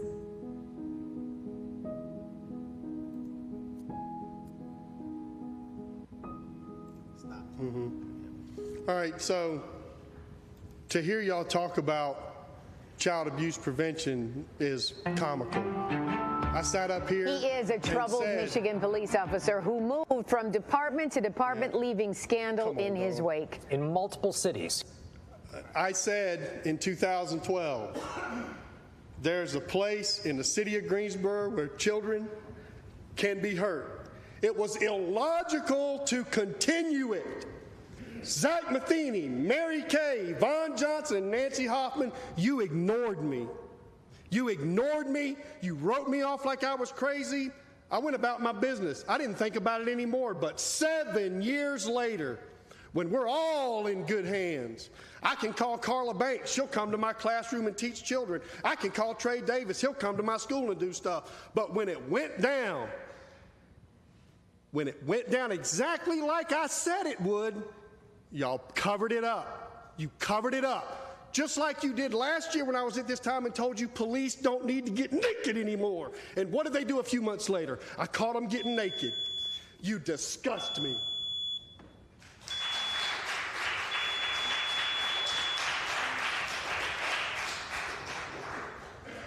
Either whoever would like to come up next. Is Chiara Riddick King here also? Okay. No, I was just making sure our three speakers were there. Good evening. I know you have several issues, but I would just like to say, first of all, I'm Shara Riddick King. I was born and raised here in Greensboro, North Carolina. I'm a proud graduate of James B. Dudley High School class of 1993, but I'm presently a member of the outreach ministry here at Refuge Church Greensboro, and we're located. I'm sorry. Whew. Yes, we'll be praying. I know that there's so many things that could be handled in the community, but I'm coming with a lighter issue, and just to let the community know that there are resources here. But we're located at 3008 East Bessemer Avenue, and we're hosting a community giveaway. The best part about this event is that everything is free. We've been able to get Ben & Jerry's ice cream to partner with us at Refuge Church Greensboro, and they're going to provide the community ice cream. And we would also like your support in just spreading the information out to the community of the resources that will be available to them on Saturday, May 4th, and this will be from 12 noon to 3 p.m. The items that we will have available for the community, and this is anyone, will be free clothes, shoes, furniture, appliances, and home goods as well. And I just, this event is near and dear to me, and I think why I'm grateful that they asked me to come and speak with you is that I would like to take the time to just thank you for sharing the resources provided to the community throughout the years.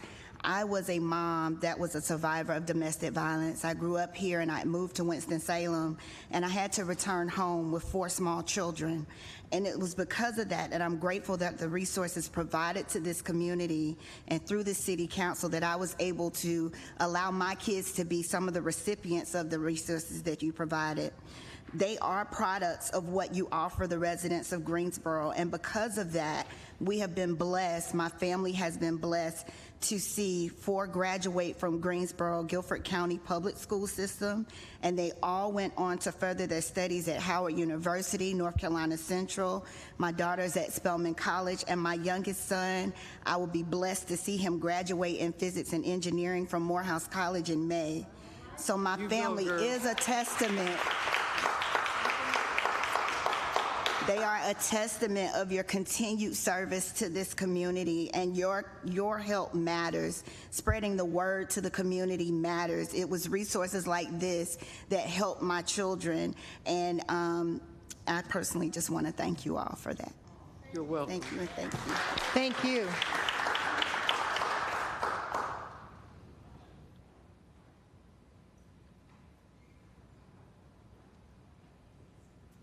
God is able.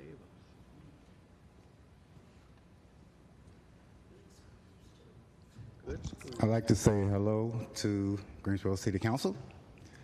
My name is Antoine Marsh. Thank you, appreciate it.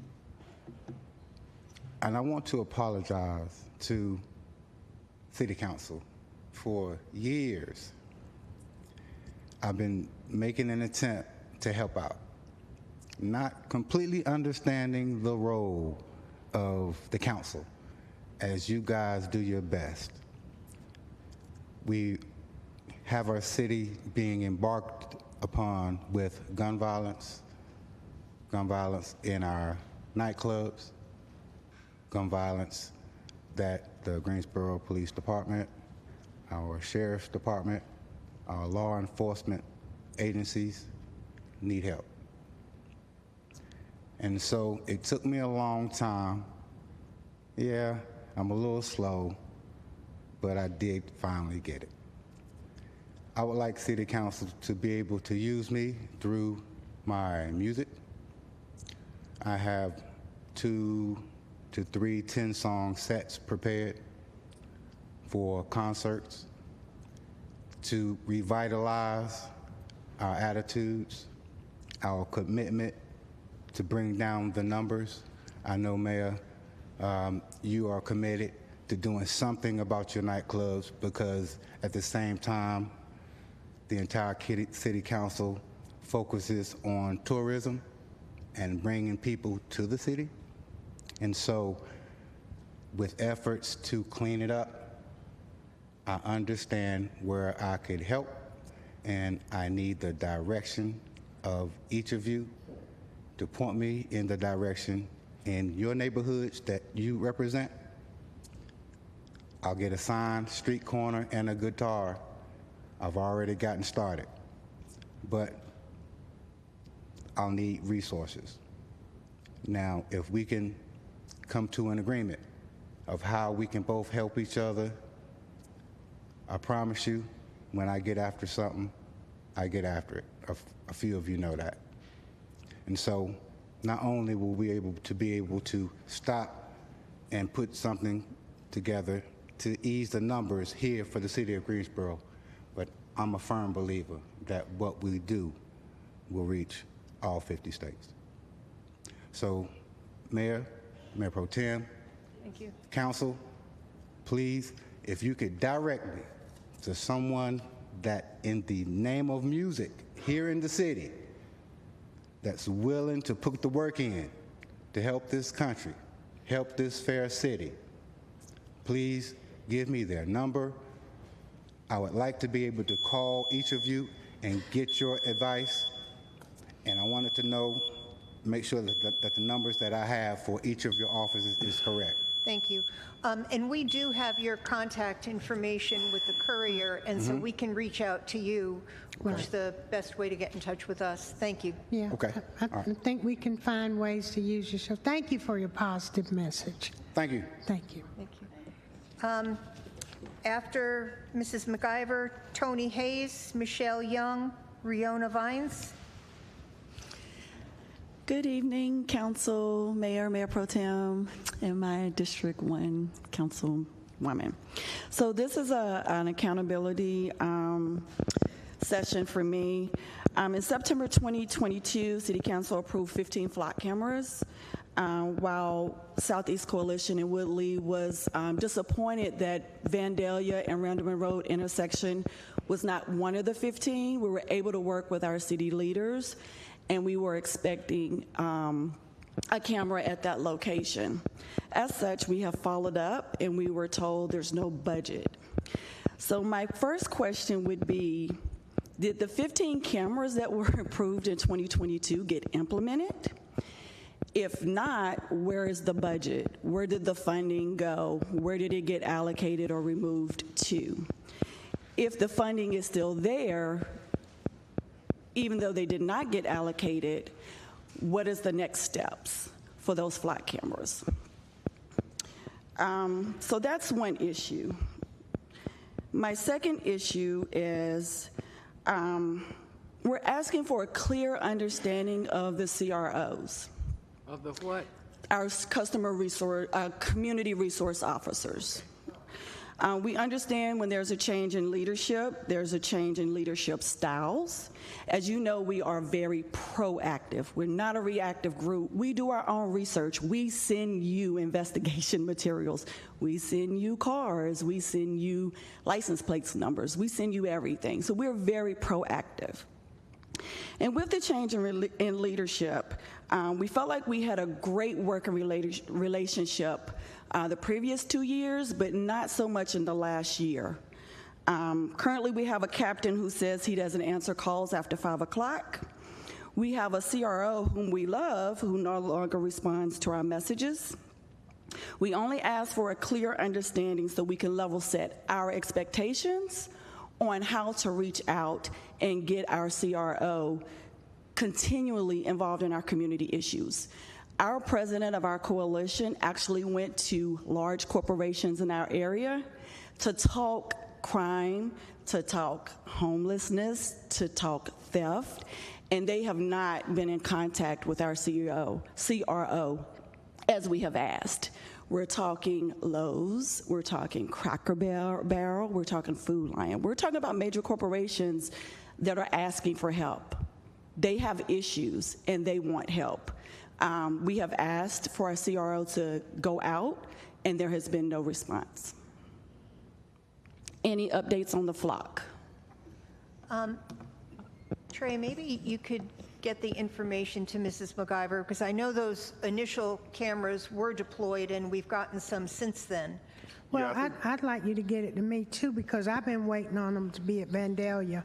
We've talked about that. And so Rick and I made that ask for Vandalia and Randaman Road, but we've been put off again. I've talked with PD leadership today. I'm going to get council an update, and also we'll get you an update for your group as well, which is definitely deserved. And I want to say thank you for your advocacy for the community. I think it's a great example of how communities work together with city leadership to get things like this done. There have been some unfortunate challenges budget-wise with the particular vendor that we were working with. There were some increases that we were not expecting, and so we're having to pivot. Actually, Ms. Albritton and I have been working the last couple of days since those conversations have been taking place. Even if we need to go to another vendor, we are going to make those things happen. So we'll get you those updates as soon as possible. I'd appreciate it. And just to your second question, I know you talked about wanting to make sure you have the right communication and some explanation as it relates to your community resource officer. I'll make sure you get some follow-up from leadership to kind of navigate through that, and also provide you and some feedback as it relates to the expectations for that. So thank you. I will say that we did get follow-up, but the follow-up was we work better by email, and you can get a 48-hour response. Sometimes that's okay, but sometimes there's an immediate need. And what is the purpose of the CRO giving out their number to say, contact me if you need me, if they're not going to respond? I don't get it. We had a great working relationship. And some of these things that are falling by the wayside are because we have a gap in that relationship. And I can't say it was a change to leadership, but that's when it started. Thank you. I do want to say that Flock is having some challenges with North Carolina State right now, and it had to do with their business permits, the way they've set up. And so they actually were told that the cameras that were currently up and going that we could continue with, but until they got this paperwork glitched on, that they weren't going to be able to sell any more cameras. I'm not sure what the status of that is, but I did read about 2 weeks ago in the Raleigh News and Observer that it was still an ongoing discussion between Flock and I don't know if it's the Department of Revenue or what, but it's... Thank you for that update. It doesn't have to be Flock, right? It could be anything that's going to help us prevent crime, follow up with stolen vehicles, whatever it is. I think anything that happens in that intersection, the wrecks are well documented. It doesn't have to be Flock. Anything that can help. To both of those points, I'll say that's the conversation we've been having in the last couple of days. We don't want to just get stuck on one particular company or one particular vendor.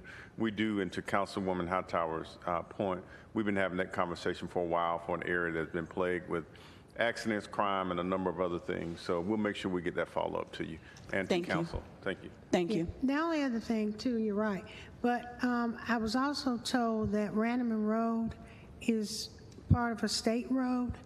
Is that right? We need to just be clear that we can't put those cameras on state roads. That's the problem we got around Dudley High School. Yes, and that's one of the things we're working through, and we'll give you all that update. Communication. We'll work through to make sure we get the right cameras and the right equipment and get the right permission. But we'll get that stuff to you. Okay, thank you. We get our red light cameras, we might be able to do some. Yeah. I'm just going to keep advocating for it.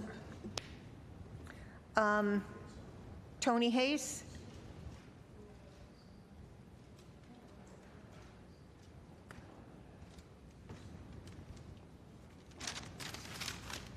Good afternoon, everyone.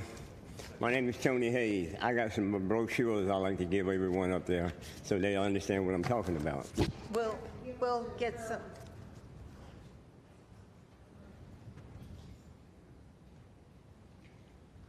I'm passing out the brochures for the City of Greensboro. You have, y'all make rules and regulations and don't pass them out to the city of people in Greensboro. The parking, the things you do for the City of Greensboro, you're talking about parking your cars on the wrong side of the street. You don't get a warning ticket, you get a ticket. The lady died, and she had a ticket on her car. She can't move her car because she died. The thing is, y'all come out on one-way streets and go on a public street and don't do anything but write tickets. The city, I know City of Greensboro look like, that's what they call Greensboro. They're looking for money.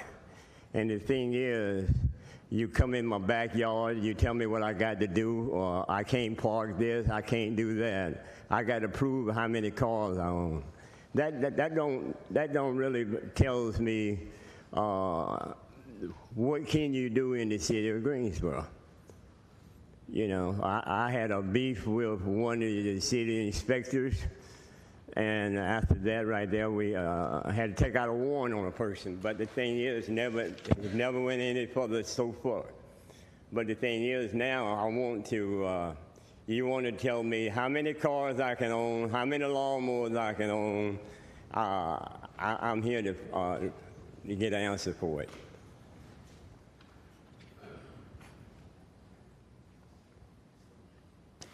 Now, you tell me you can have 2 lawnmowers, 2 gas cans, 1 weed eater, and 1 blower at a house. I've never heard of that. But you say 17-1, you can come up with 17-1 and try to enforce that.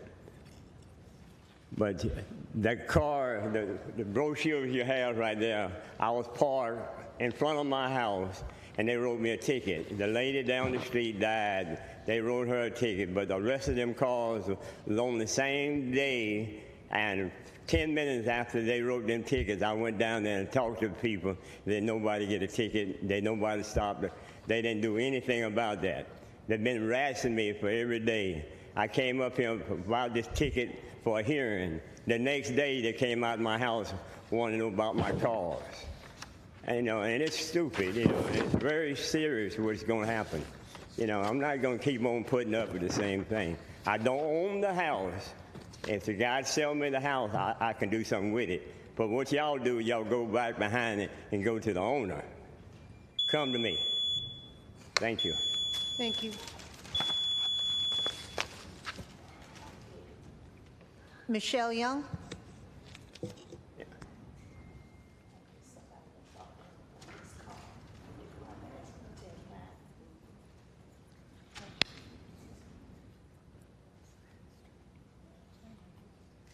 That's not a city law, is it? Yeah. It's not a state law? Oh, it is, because it means you're on the wrong side of the street. So it's like... Good evening, Council. Thank you for the opportunity to speak to you and all other public figures that are here. I want to especially talk to Councilperson Sharon Hightower, but if anyone else has a response, I would appreciate it. So we're going to talk about blight. Blight, yes ma'am. So we do have an ordinance about vehicles. Multiple vehicles on a private property reduces the value of the neighbors, which in turn reduces the tax that you get to support our city. Also, having furniture, not taking care of your lawn, your bushes, that brings down the values of the neighborhood. I need your help. My aunt, some of you may have known, Mamie Turner. She taught at Dudley High School for multiple years. She passed away 4 years ago. We kept her home that she built in our family, and we were able to purchase it. And she was a proud homeowner. No one ever lived there but her and her husband. We would like to continue that with the next generation of family members. But if we live next door to a place that's like Sanford and Son, that's not fair to my daughter as a homeowner.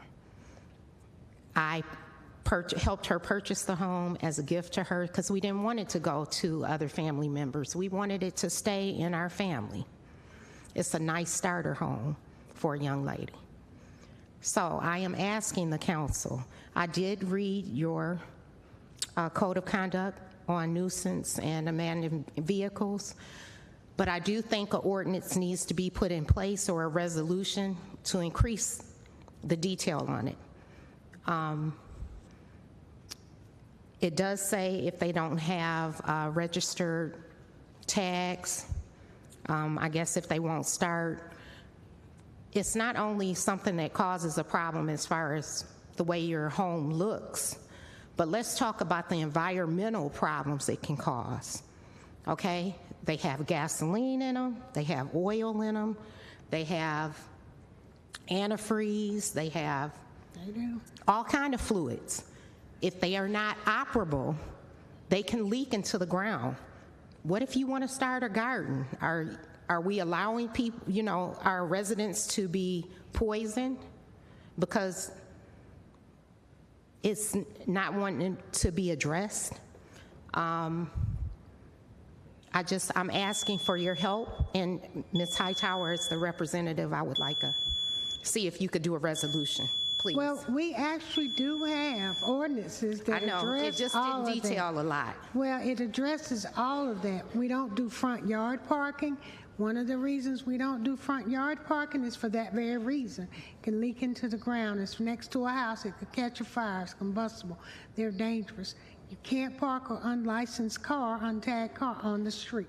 And so there's a code enforcement department. I'm talking and a about parking- backyards too, though. And, well, some of it, if it's fenced and it can't be seen, I think some ways have been addressed.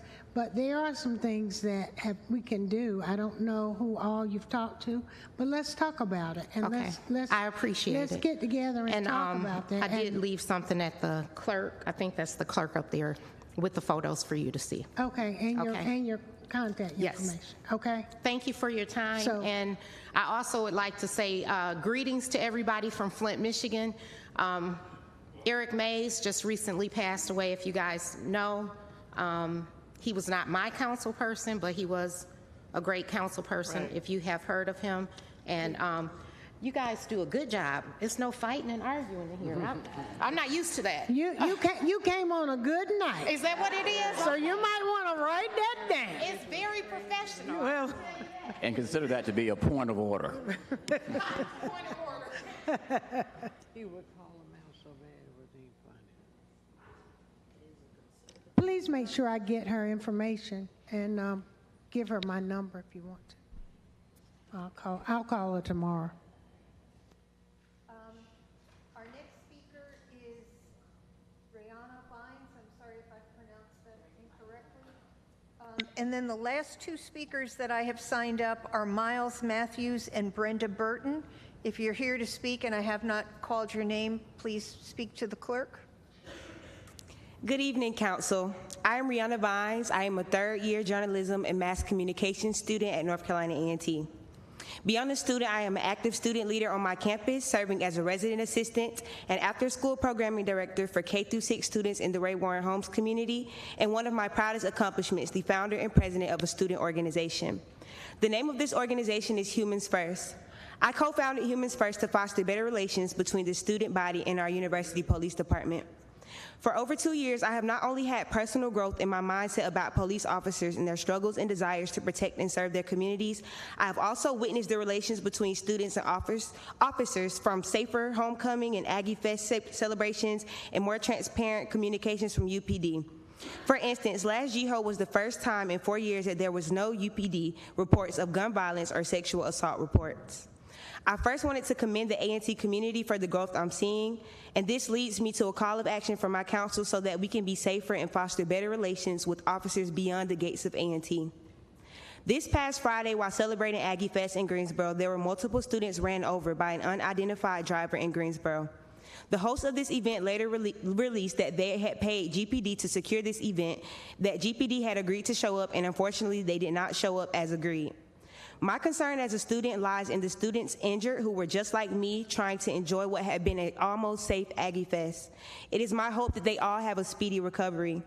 And next, the procedures and resources going forward for protecting mass crowds of young adults in Greensboro. My work with Humans First at A&T has confirmed to me some key ingredients to ensuring the better relations with police and communities, and I want to lay it on our council to consider. There needs to be collaboration among student leaders like myself and of diverse populations on A&T's campus with leaders in City Council and Greensboro Police Department so that we may better prepare for major events in Greensboro such as Aggie Fest or GHO. This is essential because our safety is dependent on full, proactive community effort during these times. When us students are left out of the preparation, education, and conversations about safety, we are left vulnerable. When events like this take place and it is revealed that expected safety measures were not in place, it further breeds mistrust and division among our community and officers.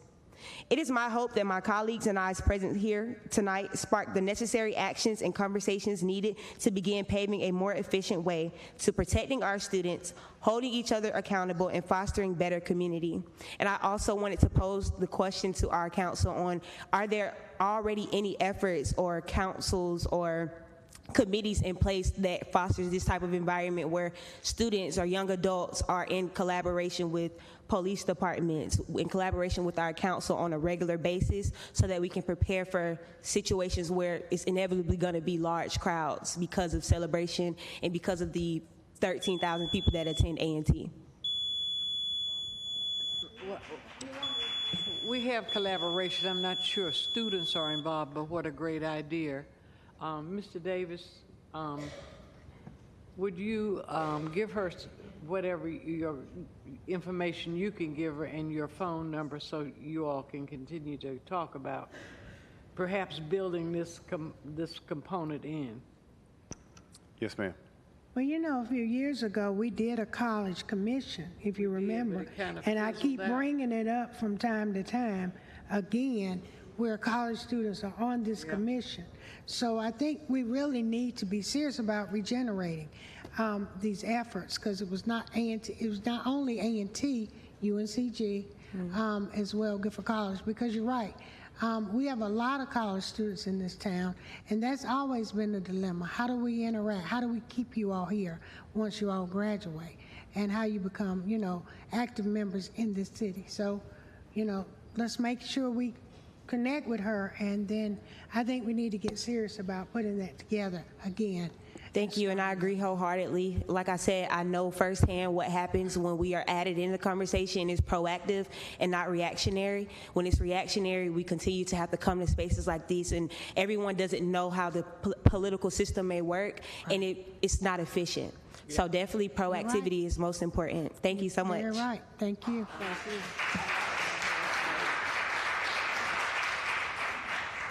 Mr. Davis, I'd like to have her information too, because when we had, I started that council with the college students, and then I left council. With new college students when I was mayor.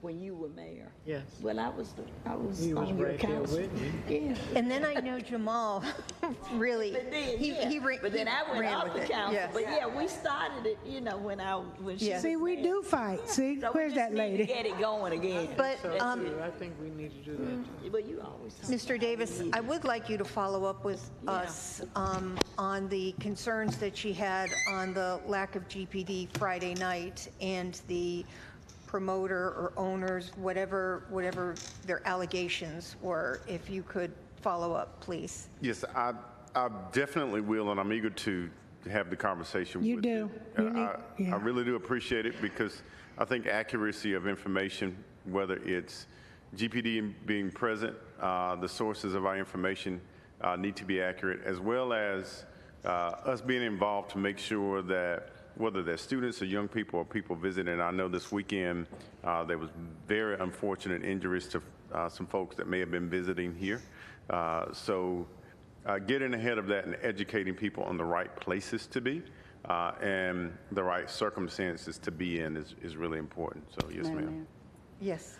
I just wanted to say, and this is just what I observed over the weekend. Unfortunately, we had an employee who was T-boned in a car crash at the corner of East Market and Gillespie, and we had to wait 3 hours because the dispatch said that the officers in the district had all been on Eugene Street for several hours already.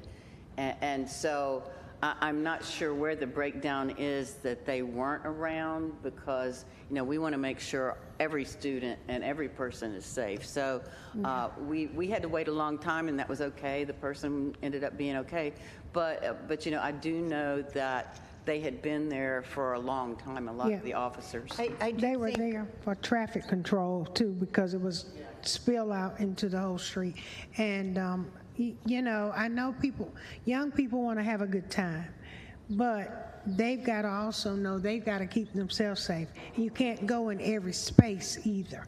And I think that's part of the issue too, is because stuff gets on social media and people say, oh, I just want to go and have fun at Aggie Fest. Everything's not sanctioned by the school, and I hate that the school always gets blamed for some of this activity as well. And, you know, tragedy is terrible that it happens, you know, but it's a two-way street in a lot of ways, that you have to keep yourself safe while the city is keeping you safe as well. But my understanding, the police were there, but it was unfortunately a situation where, and I won't say, but I think we need to handle that. Well, and you know, when 1,500 people end up at a place and there's no structure at the end, that just is not a good formula. And Mr. Davis and I talked about it a number of times over the weekend. And again, the person who organized this has some responsibility in what ultimately occurred. But if we could get the chronology, I think that would be very helpful. Yes. All right. Good evening. My name is Miles Matthews. I'm a recent graduate from North Carolina A&T, a mechanical design engineer. I've worked with the likes of Northrop Grumman, General Electric. I have my name on a Nobel Peace Prize project, the James Webb Space Telescope, so I'm very qualified in my field. But today I would like to ask you all to use me, my network, my mentees, my mentor, and my commitment to students to come together to solve a problem. As we strive to foster stronger bonds between our esteemed academic institutions and the vibrant community of Greensboro, it is important and imperative to establish effective channels of communication. Today, I'm delighted to announce that I would love for this council to aim to enhance the interaction between college students, particularly those of North Carolina A&T and our beloved city. Our vision entails the creation of a comprehensive program designed to facilitate seamless collaborations and coordination, as you just mentioned. We understand the importance of empowering students to host events that enrich their college experience while ensuring the safety and well-being of all involved. To this end, we would love for the council and students as well to come together to create some type of tailored package or outline with the necessary permits, permissions, and safety precautions for hosting student-only events within or around the city of Greensboro. This package should serve as a roadmap guiding students through the process with clarity and efficiency, because at the end of the day, partying is a part of college. Is something that we can't deny. It's at every school. UNC Chapel Hill has a relationship with their law enforcement, where students are allowed to actually call the police department and let them know what they're doing, and that they're actually going to come through, roll by, do safety checks, wellness checks, whatever they need to do. But those are things that are already in place that we could easily bring down the road here. From acquiring the appropriate permits to adhering to safety protocols, every step will be meticulously outlined to streamline the planning process. Moreover, our dedicated team will be on standby to provide the city council, I would expect them to be on standby to provide proper guidance and assistance, ensuring that every point of this document to allow for events to be executed with the utmost professionalism and responsibility. By fostering open dialogue and collaboration, I would like for us to aim to cultivate a dynamic environment where students can thrive both academically and socially. Together, let us embark on this journey to forge stronger ties between our colleges and the vibrant community of Greensboro. Thank you all for your attention. Please let us work. I would also like to be in contact with whoever would like to be in contact with me to see this execution. Yep, Mr. Matthews, I'd like to get some more information. I know that you talked about like college-sanctioned events. We're having real difficulty right now because people know that the mystique of NCA&T really brings people from all over. You know, make no mistake, A&T is not happy about these pop-up events that happen, and they call it Aggie Fest or GHO, or even just we're going to have Aggie Weekend. They will send a cease and desist letter to anybody who does an unsanctioned event. Unfortunately, the events pop up quicker than they can possibly respond to them. I'm going to talk later about some issues that we're having with nightclubs and promoters and what I think we need to do to be more proactive. So I'd love to continue that discussion with you. Thank you. And I'm sorry, go ahead. Go ahead. Madam Mayor, if I can say that these last two speakers, I guess is it Rihanna? Rihanna and Miles. I'm optimistic. I've always said that people take care of things that they care about, and these last two speakers are telling us that they care. Oftentimes we hear anecdotally that our youth don't care, but we have two classic examples right now of folks who are telling us that they see a problem and they want us to address it and they want to help us address it. And they've given their information. We definitely need to stay in contact, whether it's the previous commission for students or whatever it might be, to make sure that we stay connected with our youth, because they are our future. And this isn't a platitude. This is for real. Because oftentimes folks don't tell us what they like or don't like. These folks, Miles and Rihanna, are telling us that there's a fix out there and they can be a part of that fix and they want to be a part of it. And at the same time, we've been talking about these incidents that go on. They tend to be reputational for Greensboro. If they get out of hand, then the reputational risk to us is enormous, and we can't afford that. There's too much on the line for all of Greensboro. And so I'm excited about it. I'm optimistic. Thank you for being here, Miles and Rihanna, and we will definitely be back in contact with you. And Also, Aggie Pride. Aggie Pride. I would also like to state that if a safe place isn't created for students, students will go seek one regardless. Students come in every 4 years and they leave every 4 years. So you might train a certain group for that 4 years of where they should go, but there's going to be another set that doesn't know any of the rules, and they're going to do it regardless. So the solution is to work with us, please. Thank you. Thank you. And Hugh, we're in hopes that some of them will not leave in 4 years and will help us with the next group that comes around. We want you to stay. Hugh, I know you talked about reputation, and you know, the school's reputation and our reputation is important, but I think we are also focused on safety. Right. And that when we had, now I think we have 12 homicides, 4 took place in nightclubs. We are very fortunate that there wasn't a mass event, what happened this weekend when we had 10 people hit by a car.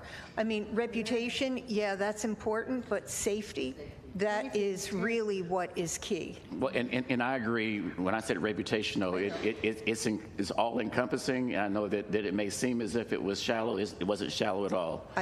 Absolutely. Didn't mean, I just want people to know that safety is number one. If you would give us your name. And I believe this is our last speaker. I'm the last one. Praise the Lord, everybody. My name is Pastor Brenda A. Burton. I'm here on behalf of homelessness. I'm here to advocate for them. Good evening. God bless you, Miss Sharon, and I know they might not know me, Miss Yvonne and Miss Goldie and the rest of you all. God bless you. I'm here. I never spoke it, so I preach it. You can't put a mic, but I'm looking, I'm watching, okay? Go ahead. But I never been a senior pastor. That's the flyer that I had. I got installed as a pastor on the 16th, and so I've been preaching for 30 years, and I take my assignment for God real serious. God sent me here. I was the armor bearer to the late Pastor Nancy Wilson from New Orleans, Louisiana, and that's how I got here. And so God still have me here. My church is Transformation Outreach Church, and that's my heart. We transform one life at a time. And I just want to ask you to please get accountability at IRC, because a lot of people that I minister to and help, the horror story they tell me. We just had Good Friday service at the park at IRC at Greensboro Urban Ministry. We gave out 30 gift cards to 53 people. And this is something that my church do, even though we only got like 8 people and probably about 5 of them homeless. And so, but we give out and we share and we give money to them. I'm not here for no money. I don't want any money because God gonna bless me. But I know they need some money. Hello, somebody. They need a lot of money. And so we just need, I know that we need accountability at our RC. They have asked me to go in and preach, but I said, no, I want to stand outside and preach because I don't want to get no credit. I want you to get no credit, but I want God to get all the glory for the things that we do. McDonald's on Summit Avenue have partnered with us, and they allow us, we pay for the cheeseburgers that we give out every month, over 100 cheeseburgers. We go from the library to the city park, to Greensboro Urban Ministry, to the bus station, to IRC, giving food out. We even go to the hospital, giving the doctors and the nurses donuts, Krispy Kreme, but we give the patient, you know, some naps and some crackers and water because we don't want to run their blood sugar up.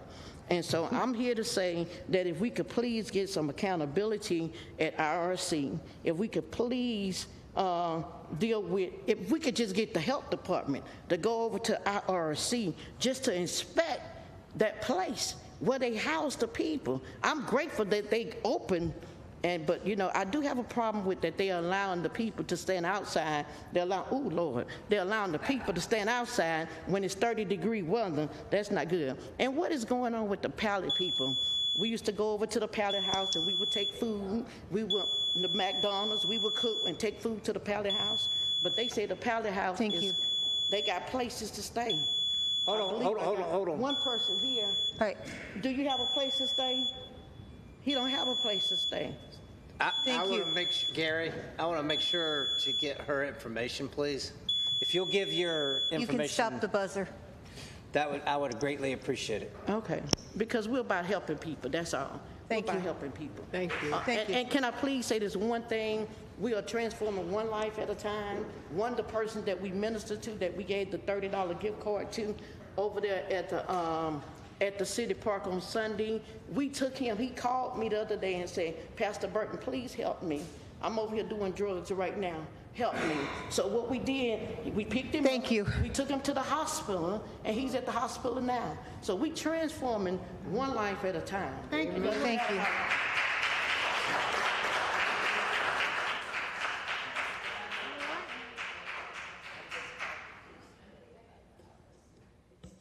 Those are all our speakers.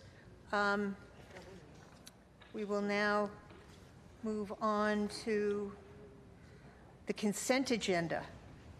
Items G1 through G5. Moved by Mr. Holston. Seconded by Mrs. Thurm. Council, please vote.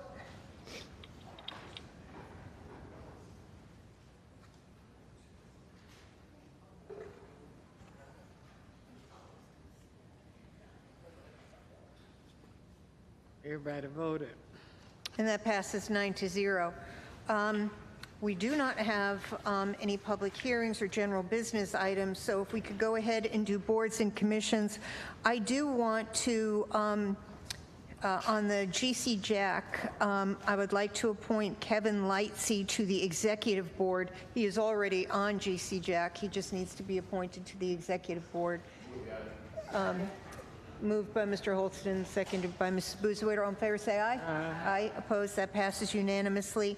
And I would like to appoint Ashley Smith for the District 5 seat on GC Jack, and she is replacing Alicia Neal. Moved by Mrs. Thurm, seconded by Mrs. Boozwaiter. All in favor, say aye. Aye. Opposed? That passes 9-0. I think that cleans up the GC Jack board, but I will double check. Mrs. Hightower, boards and commissions? No. Dr. Wells, boards? No. Mr. Matheny? No. Mrs. Hoffman? No. Mrs. Thurm? Mayor Pro Tem? No. Mrs. Abuzawaiter? None, thank you. Mr. Holston? None tonight, Madam Mayor. All right. Brief council comments. Mrs. Hightower?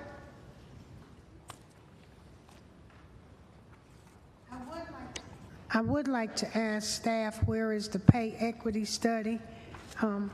Seemed like I asked the last time. I either get a blank stare, or I don't get an answer, or I get an answer says we're coming. I don't know where that means, but and I would like to see it if it's completed, or know how long it's going to take to finish it out, and whether we're looking at position to position to determine the equity portion. So if I could get an update on that, please, I would very much appreciate it. I'll get you an update tomorrow, council member. Thank you. Okay, thank you very much. I don't have much because I haven't been anywhere lately. I've been home with my grandbaby, and that's been the most important thing in life. I will say we are so grateful to that grandbaby. We see a smile every so often. Yeah, so I haven't really been anywhere. I had some resolutions. Oh, yeah, no. I said I haven't really been anywhere. Everybody's been running around and everything. So, no, just relax. I can't think of anything else right now. Thank you. Dr. Wells?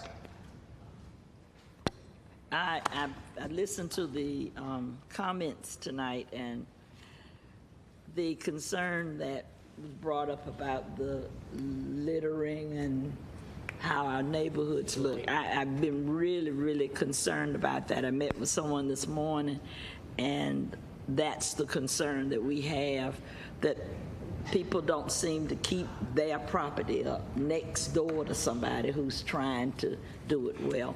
And so I'm thinking that the code enforcement, I don't know if we have enough people or not, but I'm going to start telling our people to call, take pictures and call, because the neighbors are not being fair to their neighbors. And when we ride through my district, it's awful. So I'm kind of letting the folks know that I want them to call, and then that means we're going to have to do something at the city, because I don't think we have enough people to even do all of the code enforcement that we need. Also concerned about IRC. I talked to our interim city manager today about the situation. Yes, ma'am. There are people there, and they have to be there because they don't have any place else to be. So we have to keep the IRC, but we have to do something about the conditions over there. There needs to be more activity, programming, and just the operations. And I know she said she preaches on the outside, but I've been going on Sunday morning teaching on the inside, teaching Sunday school over there, and it is terrible. So I want us to do all we can to help with the conditions over there. We do have that, those are our citizens too, but it's a multiplicity of problems with each one of them.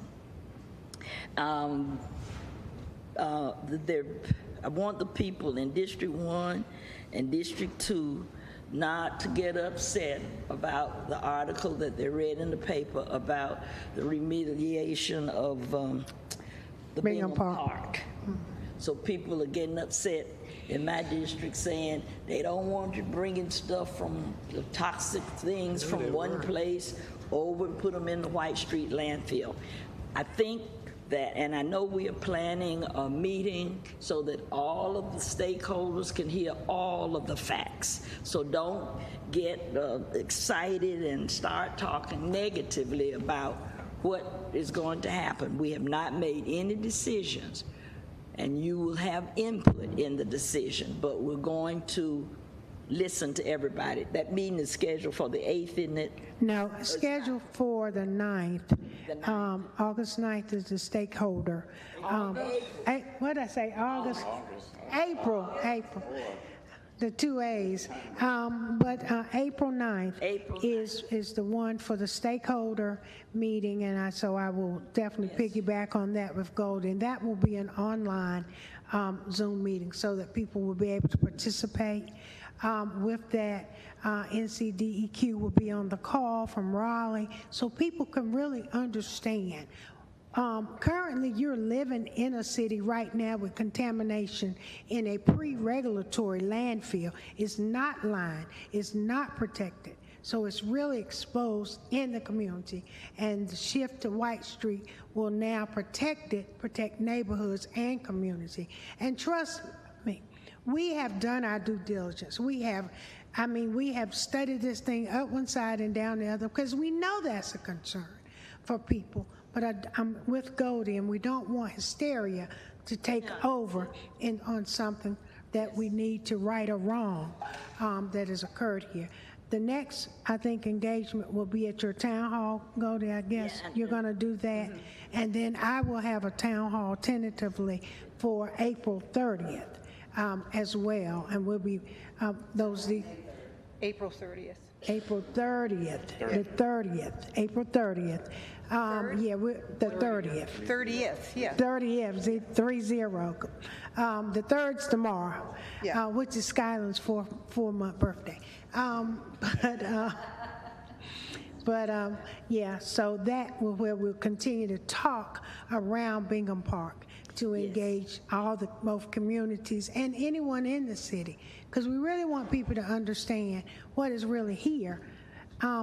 But we need people to also understand the money that's been allocated to us is not just going to sit in the bank and draw interest for years. We don't use it, we may lose it.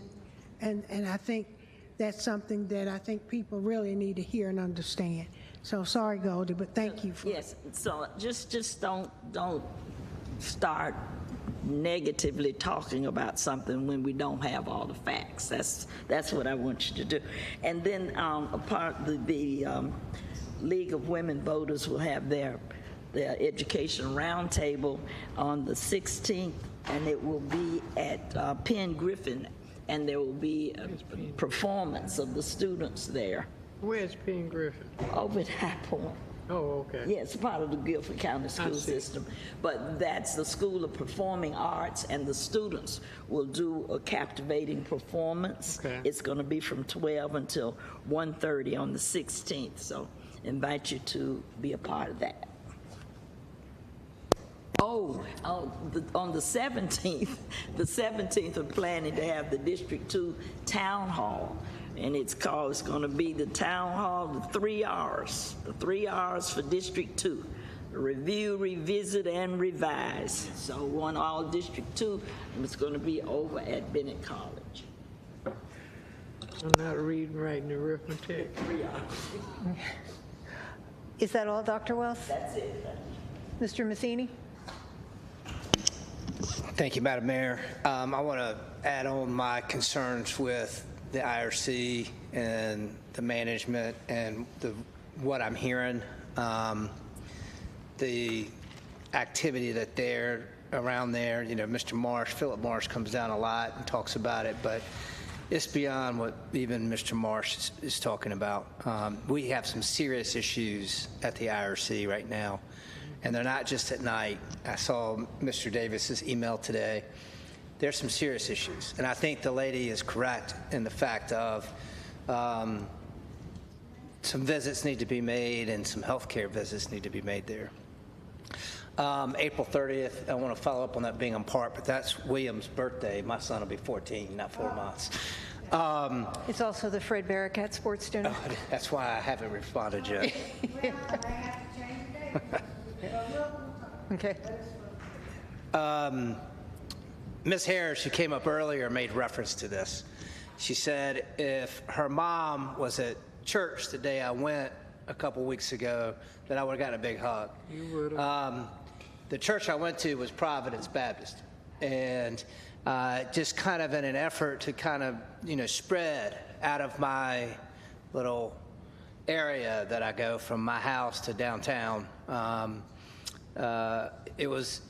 was very eye-opening. Rosie, my girlfriend, I think all y'all have met, and I went and, we drove around in District 1. It hit me, the stories that, and I've been around a long time, but what Sharon and her apply for her district with Goldie, Yvonne, and what I've heard through the years. And I always was told, invite diversity into your house, but don't just invite it into your house, go to it. And so, as the gentleman said somewhere, no, it's Sean Suggs this morning, walking the walk. I was walking the walk. And then that night, or a night or two later, I messaged Ms. Hightower and said I had a dream that you were driving me around in your car in District 1 showing me all this stuff. I said, so now you got to take me around District 1. But I would just submit to you that, Tammy in District 5 and what we've talked about with issues around West Wendover and just experiencing the different aspects, it was truly eye-opening for me. It was a pleasure. Pastor Aaron did a heck of a job. And so it was interesting to me, but driving around was a pleasure. And I look forward to spending time with Sharon and Goldie in District 2. Tammy, I know District 5 and some of the concerns in particular that you've got. So I would love that opportunity if y'all allow it. So did it look any different from Sharon's car? Oh. There's no question. And, like the lady said, that, when you got the blight and the trash and how, there's no question. And it's sad. They're boarded up. I came in from Liberty this morning from the Toyota announcement of the $2 million that they're investing into the Guilford County and Randolph schools. So coming up, and you're coming up Martin Luther King from, up 421, and the amount of boarded up houses and what that does to a neighborhood. So it's not lost on me, but it was great to experience. But my only request is, let's work together to figure out how we help it. Right. Not, I want to help, be part of the solution. Right. That's the right path. Thank you. Thank you. So thank you for that. Mrs. Hoffman? Really nothing other than just a reminder. I don't know whether it's on your calendars or not, but the Kellen Foundation will have their event at noon tomorrow for their new facility, the church at the corner of Walker and Holden. Obviously, we had them here tonight, so just a reminder that that's tomorrow. Thank you. Mrs. Thurm? I guess I have the long list today, but I'll try and make it fast. I had the opportunity to go to the grand opening of Fusion Sound and Lighting over on Wendover last week. It's a remarkable business that is for young people, all the executives and the owners, and every employee is under 30 years old, and they are growing incredibly fast. They had outgrown their prior location. But I know Zach is familiar with them. They're the company that does the Christmas lights for downtown. Oh, yeah. They also do an awesome business. They internationally supply lights to DJs throughout the entire world. They provide lighting systems. They do Christmas lights for people's homes. And so that they can keep their Christmas light installation and people employed year-round, full-time. They also do window washing and cleaning out gutters. It's a really impressive group of young people that have started this business and are just real go-getters, and it's great to see them growing and thriving. They're like doubling their business size year over year. It's just incredible.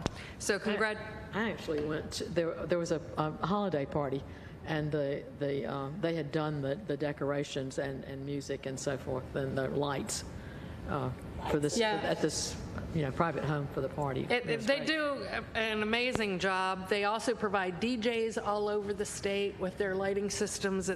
It's quite impressive. So congratulations to those folks.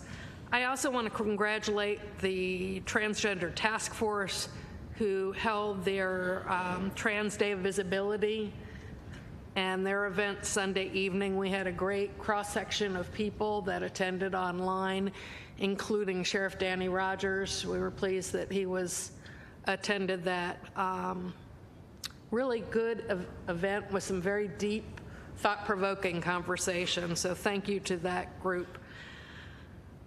This coming, week from Friday, April 12th, from 3 to 4, there will be the unveiling of the art project that was originally started through participatory budgeting at Hester Park. So that big project is going to be open, and I understand it's quite a sight to be seen. So if you're in that area and would like to come, please join us for that event.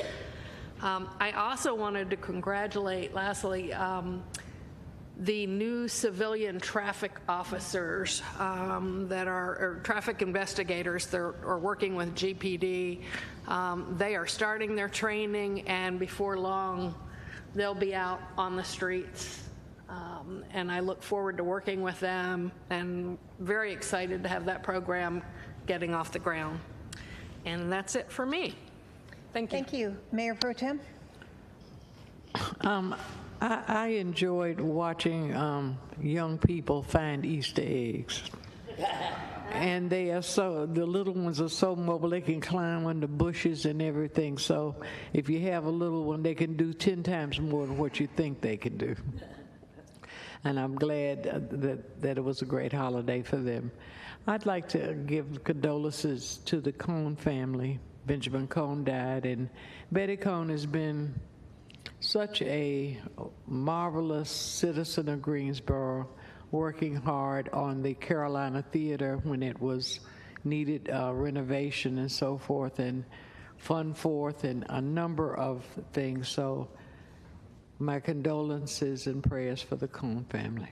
Thank you for remembering that. Mrs. Abusawader? Thank you, Madam Mayor, and I echo what Mrs. Thurm said about the civilian traffic investigators. I think we're going to see that they are going to be a big help to our PD. Want to talk about the mayor having the State of the City on March 20th. That went very well. It was a little cool in there, but there was a lot of talking about. Yeah, it was cold. Talking about. How many things have just grown in Greensboro and the economic development coming forward, a lot of that. I did want to touch on what Dr. Wells and I believe Sharon were talking about Bingham Park, just one item.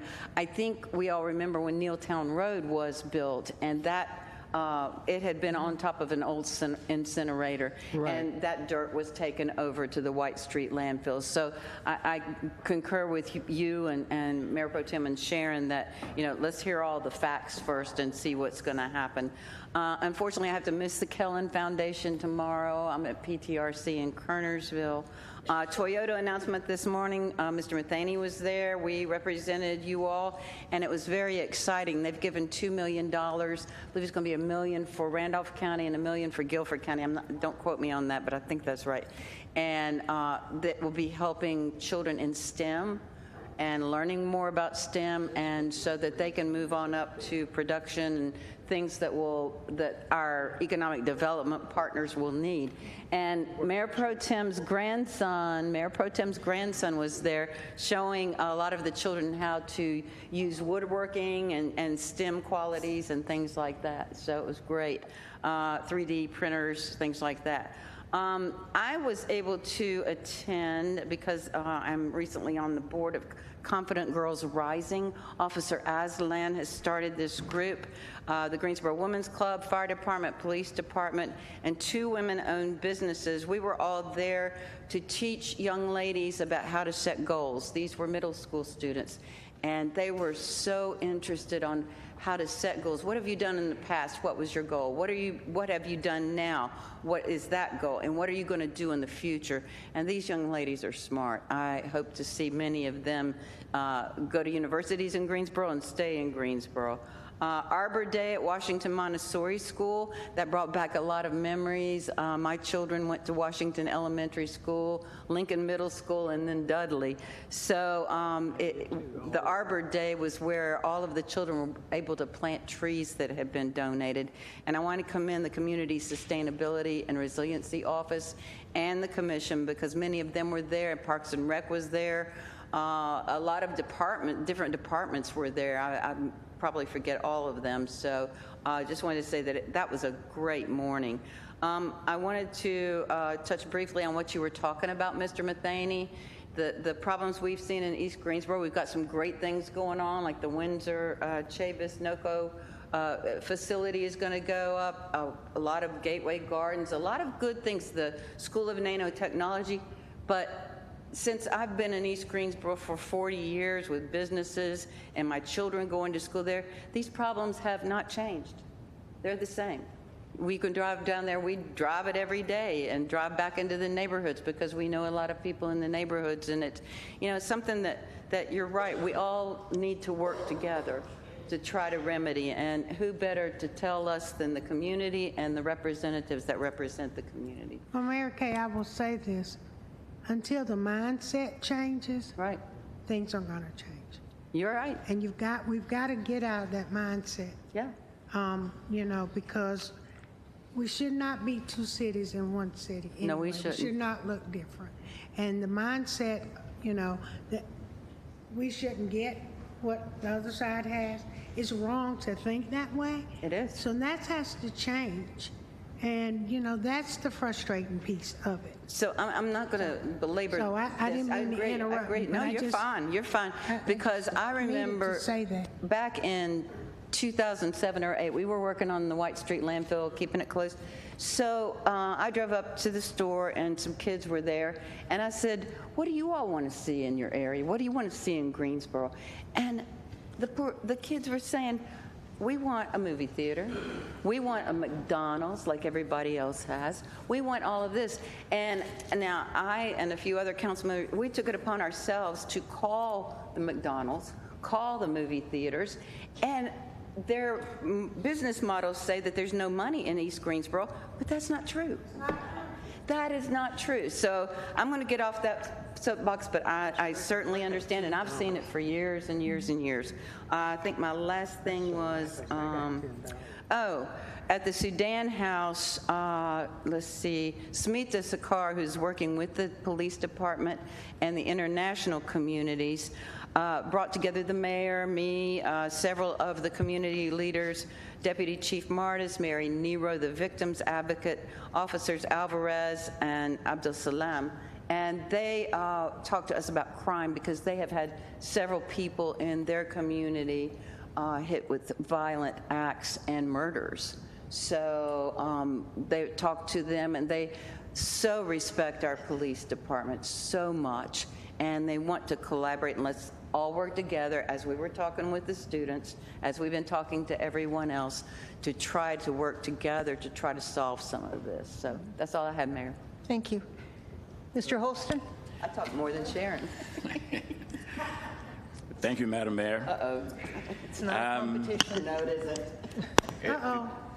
You reminded me, so I got to jump in. You the one reminded me that we want to send condolences to the family of Mr. Ron Surgeon, who is the mayor pro tem of Pleasant Garden. Oh, yeah. He passed on March 18th. And it's very unfortunate he had a heart attack. But Ron was also one who was pushing for Pleasant Garden to get the water. I just last talked to him in January, and he was a member. But so but so he will be missed. But he was truly a servant of the people. Thank you. Thank you. Thank you, Madam Mayor. A couple of things here. One, Zach, welcome to District 1. It might not be well known, but I also reside in District 1 and have for over 30 years now. And it is eye-opening to travel throughout the entire city and see the differences in the different communities. But there are also opportunities. Those differences are opportunities for us. Mr. Morris, thank you for sharing your words. Thank you for offering yourself to the city from the entertainment standpoint. But you've offered yourself to the city, and we will take you up on that. Back at District 1, we had Cheryl McIver speaking earlier today, and she's talking about what can be better. As she said, she and the Southeast Greensboro Coalition are very proactive about what they want to see, what they'd like to see, and what they don't like to see in their community. And there have been good conversations between the City of Greensboro, between City Council members, and the Southeast Greensboro Coalition. To that point, as I mentioned earlier, the opportunities, at the behest of and at the insistence of Councilwoman Hightower, the Randleman Road Area Plan is coming to fruition. Back on March 21st, there was the phase 2 of the Randleman Road corridor, and without Councilwoman Hightower's dogged attention to it, it wouldn't be moving as fast as it is. It was a great turnout. It was at New Goshen Church, and I expect big things from that. The east-southeast corridor of Greensboro is going to be the growth corridor for the future, with 421, Toyota, Publix, Wolfspeed, VinFast further down the road, but still that's going to be the growth corridor. The other portions of our city are pretty much blocked off. And so it's going to be very, very important that we pay a lot of attention to the east and southeast corridors of Greensboro. And this is a great way of doing it.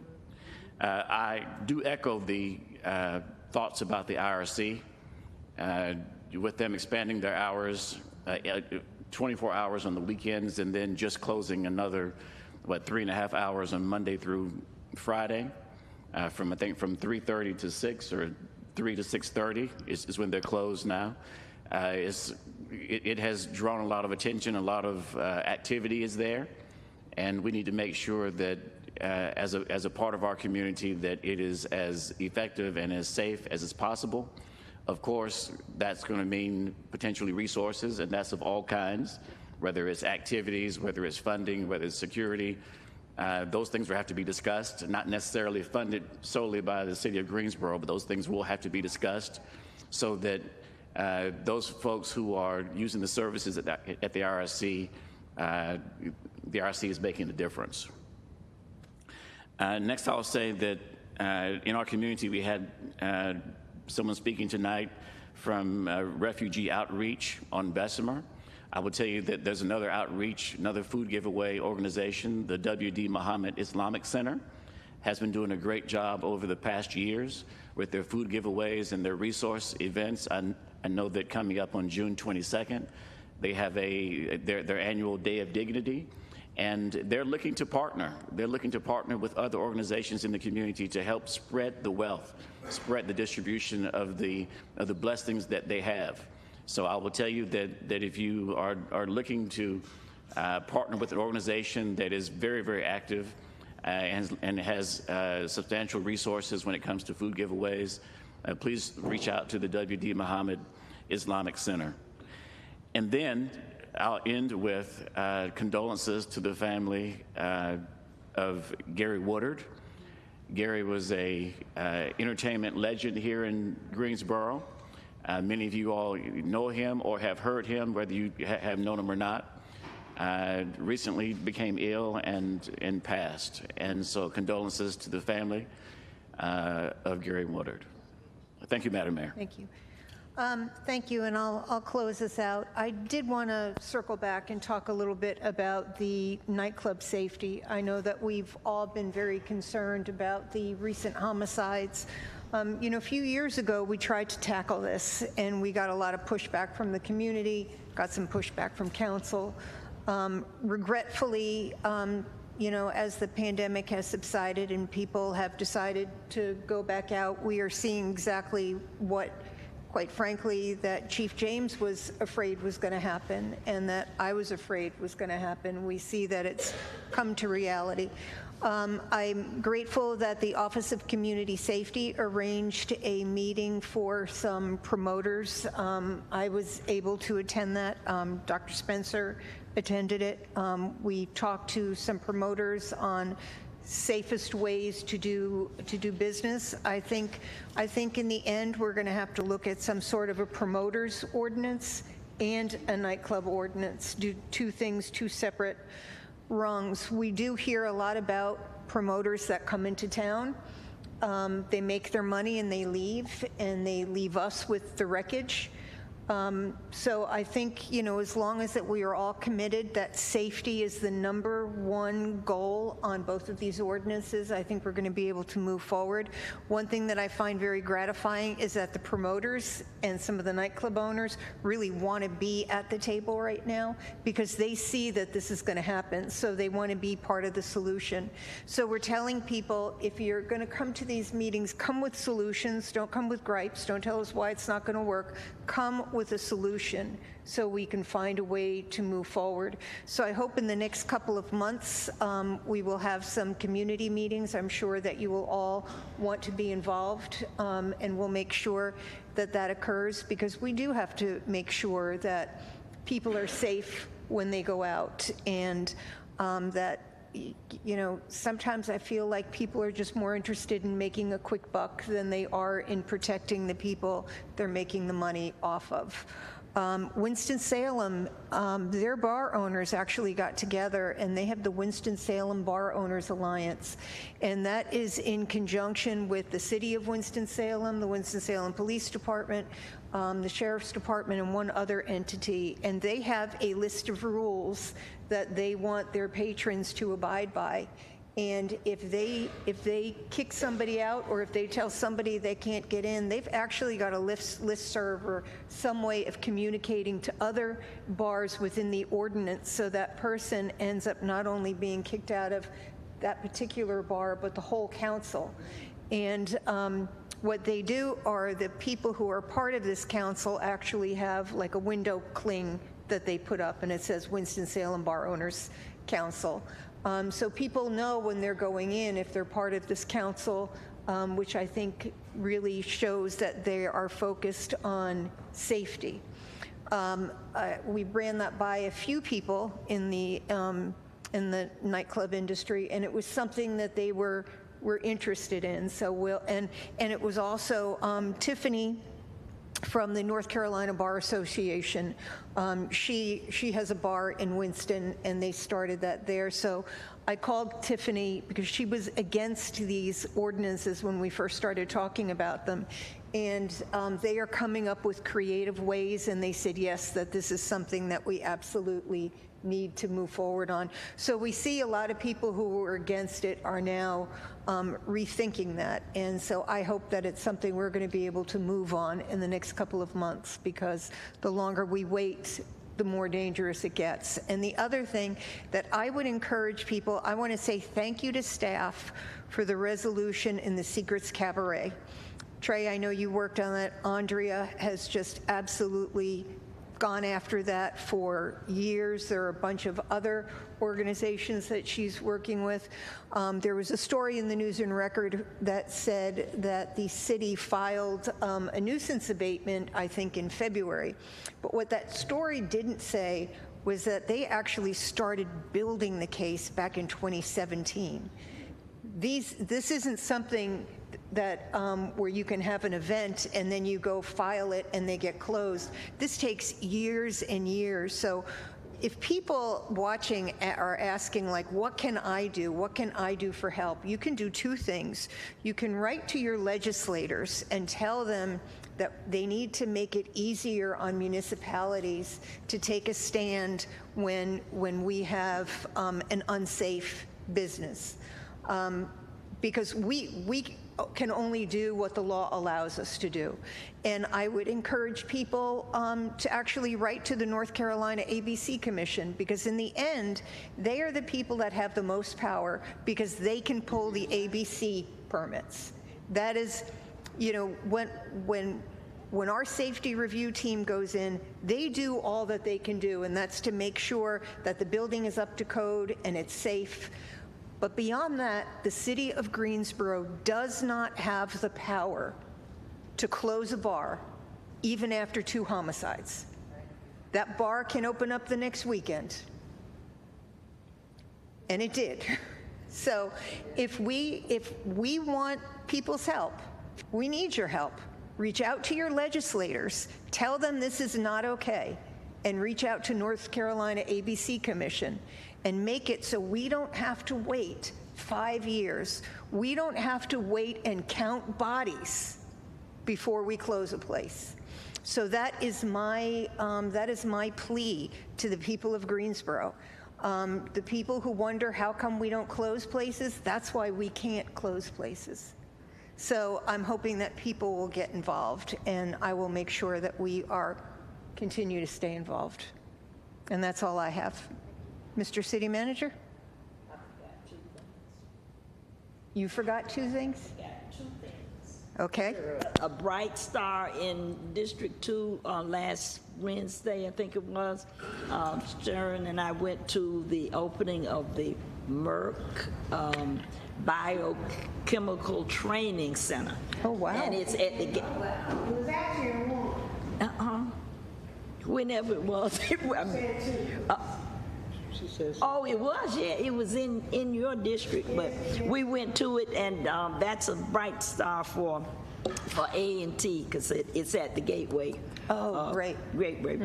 Research Park. And on Thursday night will be concerned citizens of Northeast Greensboro. So citizens that want to know what's going on in District 2 and the Northeast, come to it's going to be on Zoom. So we want to have you at the concerned citizens. Thank you, sir. All right. Mr. City Attorney, anything from you? I'm sorry, I do have something to say for a moment. If you don't mind. That's okay. I apologize. A speaker got up earlier and made an accusation about me and also made several assertions of the law that I feel need to be corrected. This speaker has made these erroneous points and emails in the past, and I've tried to help him understand. But I don't want the public to be confused by his confusion. First, I want to say, first, I was accused of saying that a document did not exist, which I actually signed. Of course, that would be a difficult position to take.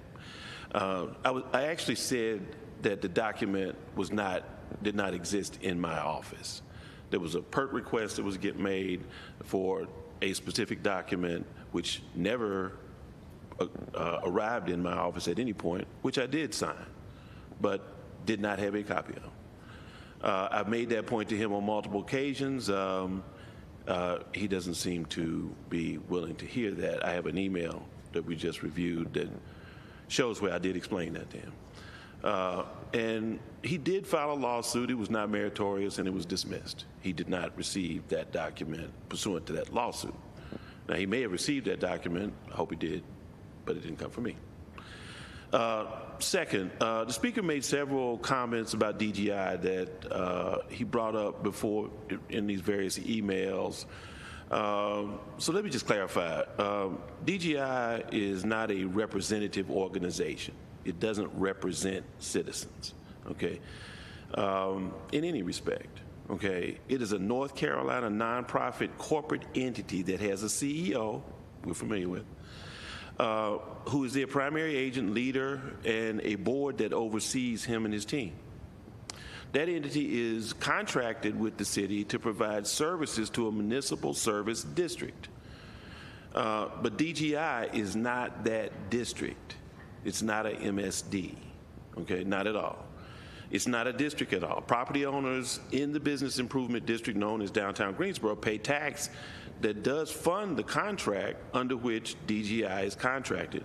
But the MSD is an area of town and not an organization.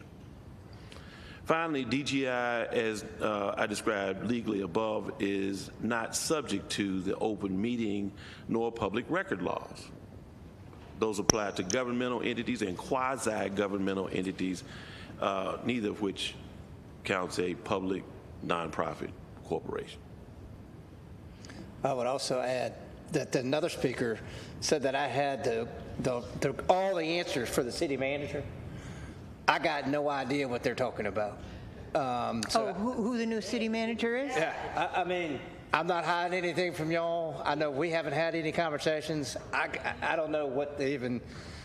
I just thought that was hilarious. It's, I know people get nervous when they come up here and talk sometimes, and emotions get the best of them. But I'm not hiding anything from y'all. Well, and let me just say, just because I didn't challenge a few things that were said tonight, wasn't because they were true. It was just because I wasn't going to waste our time. Ditto. I'm the same. So I was having to grit my teeth, but. So anyway, if we can have a motion. Motion to adjourn. I'm gonna get ahead. All in favor, say aye. Aye.